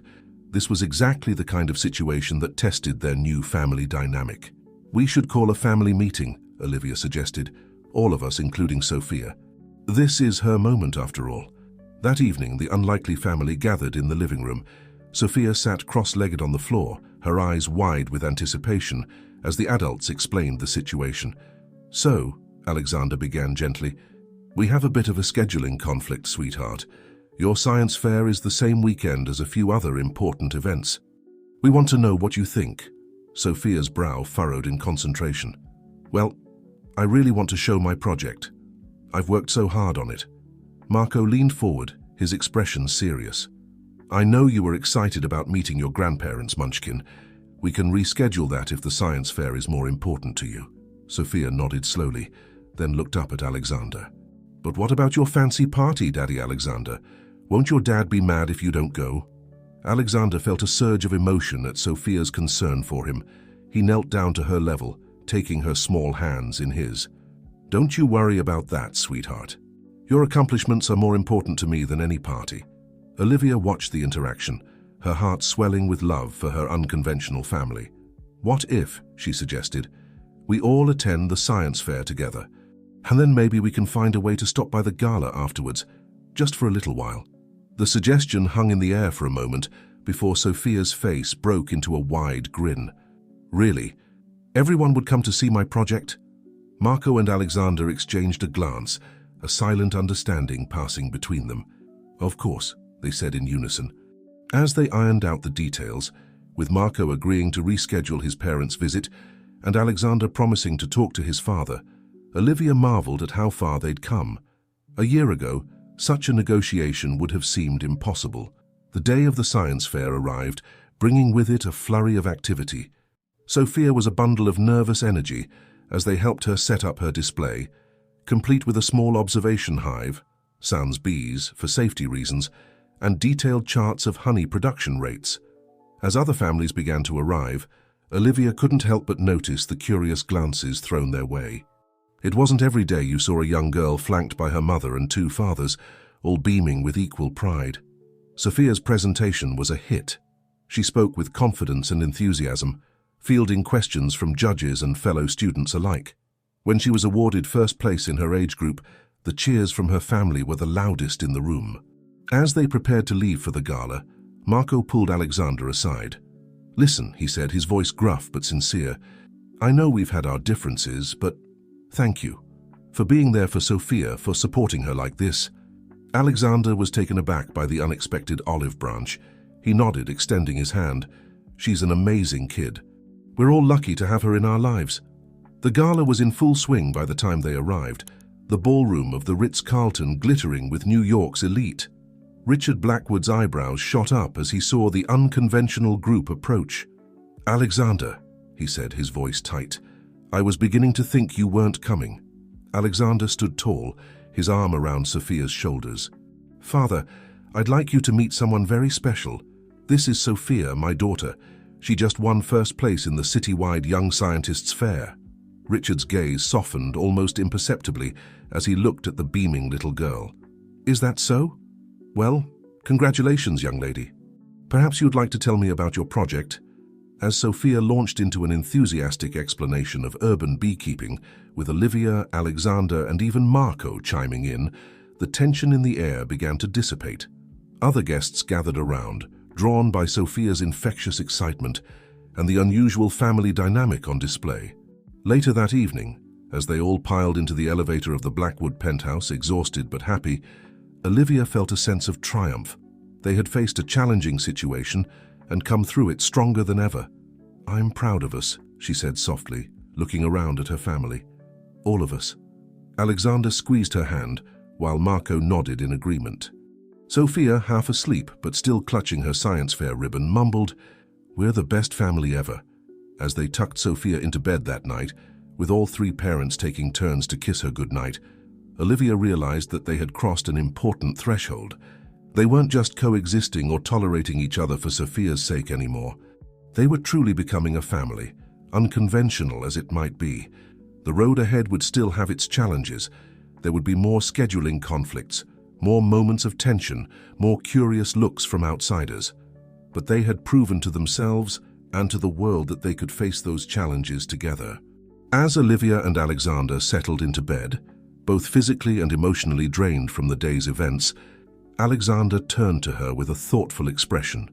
"You know," he said softly, "I never thought I'd say this, but I'm grateful for my father's meddling. If he hadn't pushed us together with that arranged marriage scheme," Olivia chuckled, snuggling closer to him, "we'd never have found this crazy, beautiful family of ours." They fell asleep in each other's arms, secure in the knowledge that love, in all its forms, was the strongest foundation a family could have. And in their penthouse in the sky, surrounded by the glittering lights of New York City, their unconventional family had found its own unique, happily ever after. The New York spring was in full bloom, cherry blossoms dotting the parks, and a renewed energy pulsing through the city streets. In the Blackwood penthouse, Olivia stood on the balcony, a cup of coffee warming her hands as she looked out over the awakening city. It was hard to believe that exactly 1 year had passed since she had first stepped into this very apartment, a nervous bride in an arranged marriage. The sound of laughter drifted from inside, pulling her from her reverie. She turned to see Alexander chasing Sophia around the living room, both still in their pajamas, their faces alight with joy. The sight warmed her heart in a way she never could have imagined a year ago. "Mom, save me!"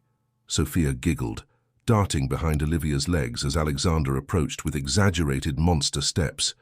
"Oh no," Alexander growled playfully. "The monster's kryptonite. A beautiful mother's love," Olivia laughed, scooping Sophia up into her arms. "All right, you two, how about some breakfast before we finish setting up for the party?" As they moved to the kitchen, Olivia marveled at how natural it all felt now. The easy domesticity, the shared laughter, the love that filled every corner of their home. It hadn't been an easy journey, but every challenge had been worth it to reach this point. The day progressed in a flurry of activity as they prepared for the evening's celebration. It had been Sophia's idea to have a family anniversary party, marking 1 year since their lives had intertwined in such an unexpected way. As afternoon turned to evening, guests began to arrive. Marco was among the first, carrying a large gift box for Sophia and a bouquet of flowers that he somewhat awkwardly presented to Olivia. "For the hostess," he mumbled, a hint of the old Marco peeking through his now more mature demeanor. "Thanks for everything." Olivia accepted the flowers with a genuine smile. "Thank you, Marco. I'm glad you're here." The penthouse soon filled with an eclectic mix of people. Olivia's old friends from the diner rubbed elbows with Alexander's business associates. Sophia's teachers chatted with Marco's cousins, and in the center of it all was Sophia, flitting from group to group, her face glowing with happiness. As the evening wore on, Alexander clinked his glass, calling for everyone's attention. "I'd like to propose a toast," he began, his voice carrying across the room, "to family, not just the one we're born into, but the one we choose and the one that chooses us." He looked around the room, his gaze lingering on Olivia, Sophia, and even Marco. "A year ago, if someone had told me this is where I'd be, I wouldn't have believed them. But standing here now, I can't imagine being anywhere else." Olivia felt tears prick at her eyes as Alexander continued. "To Olivia, the strongest, most compassionate woman I know, you've taught me what true partnership means." He turned to Sophia. "To our brilliant Sophia, whose heart is big enough to love us all and whose wisdom often surpasses our own." Then, to everyone's surprise, he addressed Marco. "And to Marco, who had the courage to come back and be the father Sophia deserves. Your presence in our family has made us all grow in ways we never expected." As glasses clinked and cheers erupted, Olivia found herself overwhelmed with emotion. She excused herself, slipping out onto the balcony for a moment of quiet reflection. She hadn't been there long when she felt a presence beside her. Turning, she saw Richard Blackwood, Alexander's father, looking uncharacteristically contemplative. "It's quite a gathering you have in there," he said, his voice gruff but not unkind. Olivia nodded, unsure of how to respond. Her relationship with Richard had been strained at best over the past year. "I owe you an apology, Olivia," Richard continued, surprising her. "When I arranged this marriage, I had other motives. I thought I was teaching Alexander a lesson. Instead, you've both taught me one." Olivia turned to face him fully, seeing a vulnerability in the older man's eyes that she'd never noticed before. "I've watched my son change this past year," Richard said softly. "He's become the man I always hoped he'd be, but not in the way I expected. And that's largely thanks to you and that remarkable little girl of yours." Olivia felt a lump form in her throat. "Thank you, Richard. That means a lot." Inside, the party continued in full swing. Sophia had convinced Marco and Alexander to join her in a rather uncoordinated dance, much to the amusement of the other guests. The sight of the two men, once rivals, now awkwardly attempting to follow Sophia's lead, was both hilarious and heartwarming. As Olivia rejoined the party, she found herself taking mental snapshots of the moment.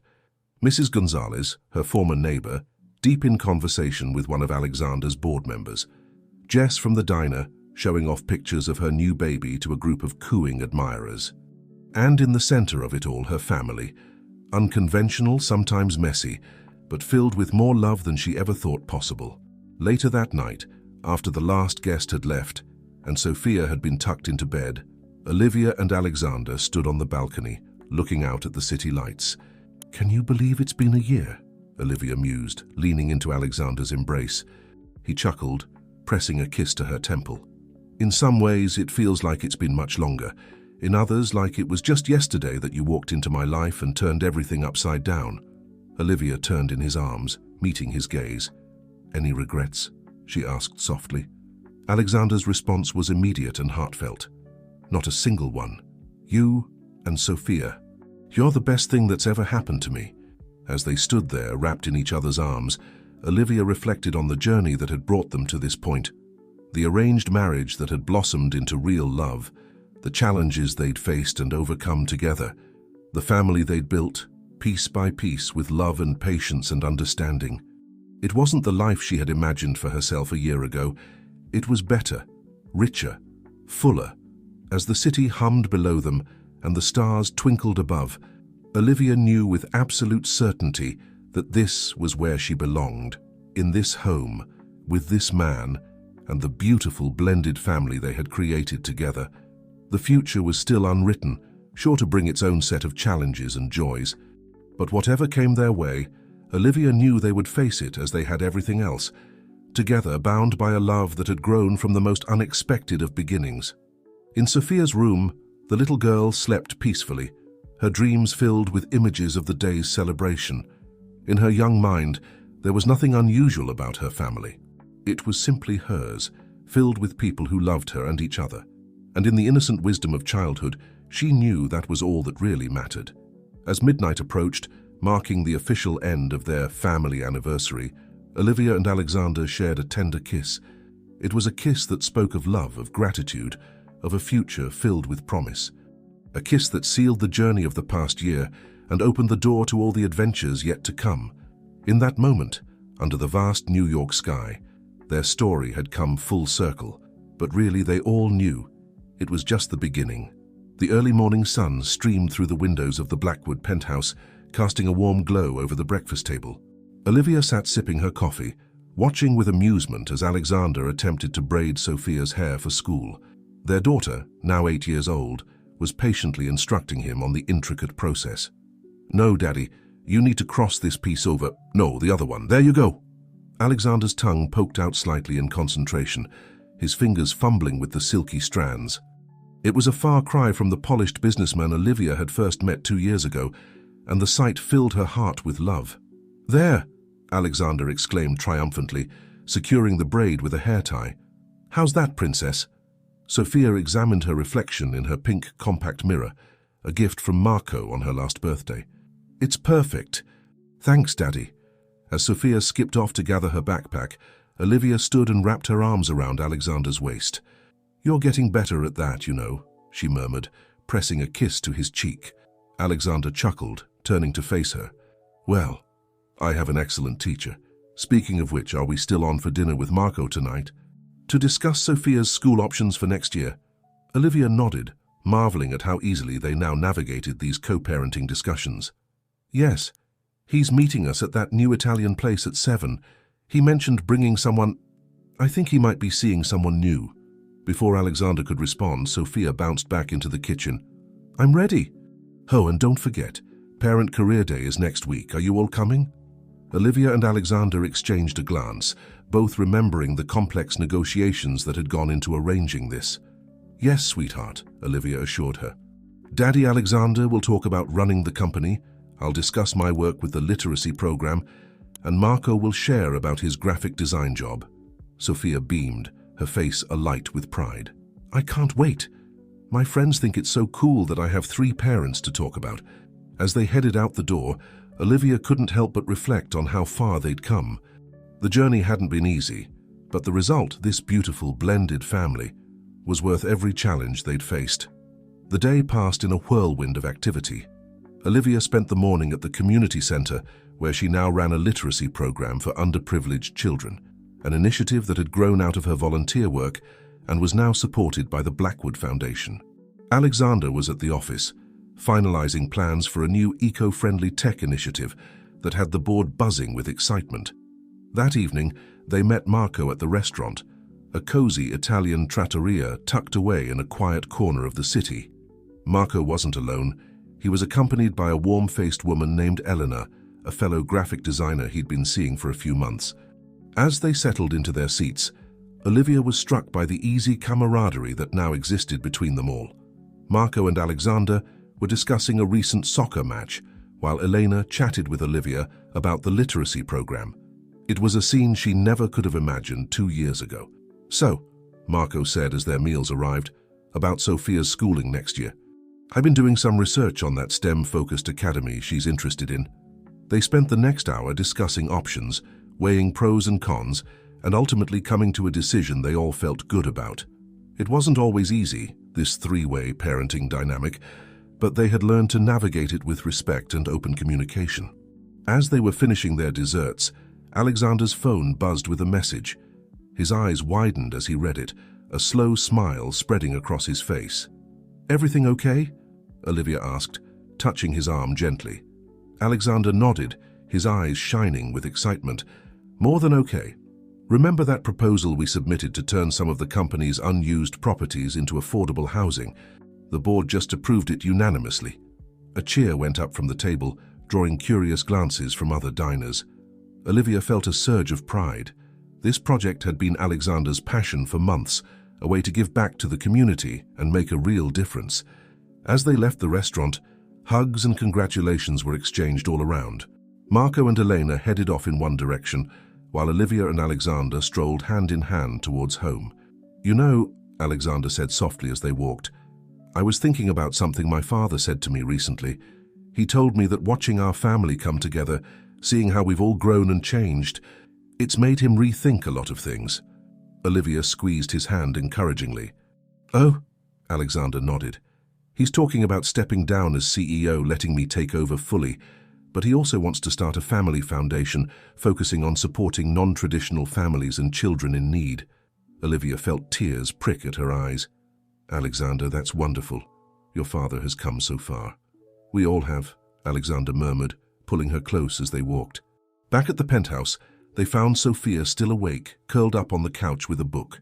As they tucked her into bed, Sophia looked up at them with those wise eyes that always seemed to see right through to the heart of things. I'm really lucky, aren't I? She said softly, to have so many people who love me. Olivia and Alexander exchanged a glance, both feeling the weight of that simple truth. We're the lucky ones, sweetheart, Olivia said, smoothing back Sophia's curls. You taught us all how to be a family. Later, as they stood on the balcony overlooking the city, Olivia leaned into Alexander's embrace. Can you believe how much has changed in 2 years? She mused. Alexander chuckled, his breath warm against her hair. If someone had told me then that I'd be here now, married to an amazing woman, father to an incredible little girl, actually excited about the future of the company, I would have thought they were crazy. Olivia turned in his arms, meeting his gaze. And now, Alexander said softly, I can't imagine my life any other way. You and Sophia, you've given me more than I ever dreamed possible. A real family, a sense of purpose, love I never knew I was missing. As they stood there, wrapped in each other's arms, Olivia felt a sense of peace settle over her. The future stretched out before them, full of promise and possibility. There would be challenges, of course, raising a precocious daughter, navigating their unique family dynamic, balancing personal lives with professional ambitions. But they would face it all together, stronger for the journey they had already traveled. In Sophia's room, the little girl slept peacefully, her dreams filled with images of her large, loving family. On her nightstand stood a framed photo from their recent vacation, Olivia, Alexander, Marco and Sophia, all laughing together on a sunny beach. It was a snapshot of their unconventional but beautiful life, a testament to the power of love to create family in the most unexpected ways. As the city hummed below and the stars twinkled above, the Blackwood penthouse stood as a beacon of hope and love. Within its walls, a family born of arrangement had blossomed into something real and precious. It was a reminder that sometimes the most beautiful stories come from the most unlikely beginnings. And as Olivia and Alexander shared a tender kiss under the vast New York sky, they knew that their story, the story of their family, was far from over. It was in many ways just beginning. With love as their foundation and understanding as their guide, they were ready to face whatever new horizons awaited them together.